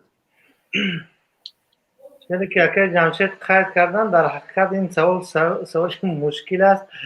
برای کایش خیلی قین است برای این سوال جواب دادن، ولی من یک فکر دیگر دارم. فکر من فکر دیگر است، چون چقدر که جمشید هم گفت و پیشترم چندین بارها طلب کرده بودن، بسیار نفرها طلب کردن که رحمانوف باید استعفا برود. خب دیگر اینجا رحمانوف نهادهای قدرتی نمیرون با خواهش خودشان، اینو باید ما فراموش کنیم، چون تا چند ما دیدیم که اگر رحمانوف تا آخر عمرش هم نیت دارد که پرزیدنت باشد، ولی باید ما یک فراموش نکنیم که اون رئیس جمهوری کشورهای عربی که وزیر درکشان نیست، محمد صالح و دیگراش، اونا هم هیچ درکی نداشتن. برای مثال همین تونس، رئیس جمهور تونس هیچ باوری نداشت که در یک کشور چون تونس تواند چه کاری انجام می‌دهد، ولی یک دهقان بچه، یک سوداگر عادی سبب شد که در تونس مردم بخیزن و رئیس جمهورش چیکار کنن؟ با خویش و تبارش و اقرباش همش از بین ببرن. ببینید که رئیس جمهور تونس هیچ کشور قبول نکرد غیر از سعودی. گشت اما غیر از سعودی هیچ که در سمالیات اون رو قبول نکرد. تاجیکستان ما هم چنین میشود. ما فکر نکنیم که این چنین کی میشود و دور است و دراز است. ببینید که مردم یک روز پخته میرسد، در جانش میرسد، در 2 روز یا 1 روز کشور از دیکتاتور آزاد میکند. و من امید دارم که این روز دور نیست. ما خسته شدیم و از مردم هم بسیار تقاضا داریم. مردم ما تاجیکستان خیال میکنند که اپوزیسیون اومده از اروپا و زندگی بهتری ندارد. خب حکومت آلمان نمیدونم حکومت اروپا اون رو پول میته خدا گشت کردن. خونه رو یاد کردیم، خونه رفتن در کار. درست. ما عکسای جمشید هم دیدیم با لباسای ساختمانی. یعنی که ما اگر در اینجا زندگی خوب هم داشته باشیم ولی خالی غریبی برای همین ایستوممونو در کردستن. ماشاءالله. خدا شفا دیاد شما در که جمشید. انشاءالله کمی دیگه مانده است. 2 ماه دیگه. امید دارم که مردم هم بیدار میشد و این حکومت دیکتاتوری رو از بین میبرد. تشکر به شما. برادر سعید بابایف، شما چه اندیشه دارید؟ هیچی، همون اشاره کردن برادر فرهاد، همون همه این وابستگی از خود ملت شریف تاجیکستان است. فریب چند تا چاپلوسی که شستشوی مغزی داده شدند و با از طریق ظلم و جبر اونها برآمد میکنند، ملت رو میخوان فریب بکنند و اونا گوش نکنند، با مخالفین یک جا شده حق و حقوق خود رو بشناسند چون که تاکید میکردن همیشه مبارزین، خدا آن ملتی را سروری داد که تقدیرش به دست خویش بنوشت و آن ملت سر و کاری ندارد که دهقانش برای دیگران کشت. تشکر زیاد به شما برادر عزیز گرامی جمشید یاروف که نوابسته به بیماری خود، نوابسته از آن که دستتان درد میکند و مریضی دارد وارد برنامه ما شدید و به دعوت ما لبیک گفتید. تشکر به شما برادر فرهاد که در این برنامه ما شرکت کردید و دعوت ما را پذیرفتید و به این برنامه ما فایده آوردید. و برادران عزیز، من دایم در برنامه ها کوشش میکنم که این برنامه ما از اون که یک گفته شنیدی برادرانه تویمن ها باشد، بیشتر به ملت یک برنامه اینفرماسیونی باشد. یک هموطنان عزیز ما، همدیاران ما، مهاجران مهنتی ما یک برداشتی عموما برداشت علمی گویم هم می شود، یک برداشت بگیرن که به حیات آنها فایده داشتگی باشد، از آن که ما در آن با تویمان کنی ها برنامه را 3 ساعت 4 ساعت دوام دهیم و یک سوی یکگر حق و حقارت فرستیم، بهتان بفرستیم. به جای آن من دایم کوشش میکنم که در این برنامه نفران صحبت داشتگی باشند که گفته های آنها برای هموطنان ما خصوصا مهاجران مهنتی یک راهنمای باشد و ما بیشتر کوشش کنیم که برای فردای کشور سهم گذاشتگی باشیم. برای فردای کشور بدون معلومات، بدون دانش سیاسی، بدون دانش اجتماعی، بدون دانش اقتصادی برای فردای کشور سهم گذاشته نمی شود. انا برای همین هم تماشاگران عزیز، اینجا کارشناسان ما، اینجا نفرانی که صحبت کردن، سخن کردن، گفتن که همه چیز در دست شما هم ملتان عزیز است، همه چیز در دست مردم است. مردم اگر خواست این حکومت را در یک روز معین چپه میکند، به جای یک حکومت قانونی آورده میماند. مردم اگر خواست هر جنایتکاری که از حق او گرفته ایستاده است و حق او را غصب کرده ایستاده است، او را از راهش یک سو میگذارد. اما خاموشی حکومت میتواند این جنایتکار را، جسارتشان را زیاد کند، شجاعتشان را به دزدی، به غارت بیشتر کند. برای همین هموطنان عزیز، اگر فردای نیک تاجیکستان را میخواهیم، باید به آینده خود، به آینده خوب و درخشان خود بی‌طرف نباشیم. سربلند و پیروز باشید. السلام علیکم و رحمت الله و برکاته.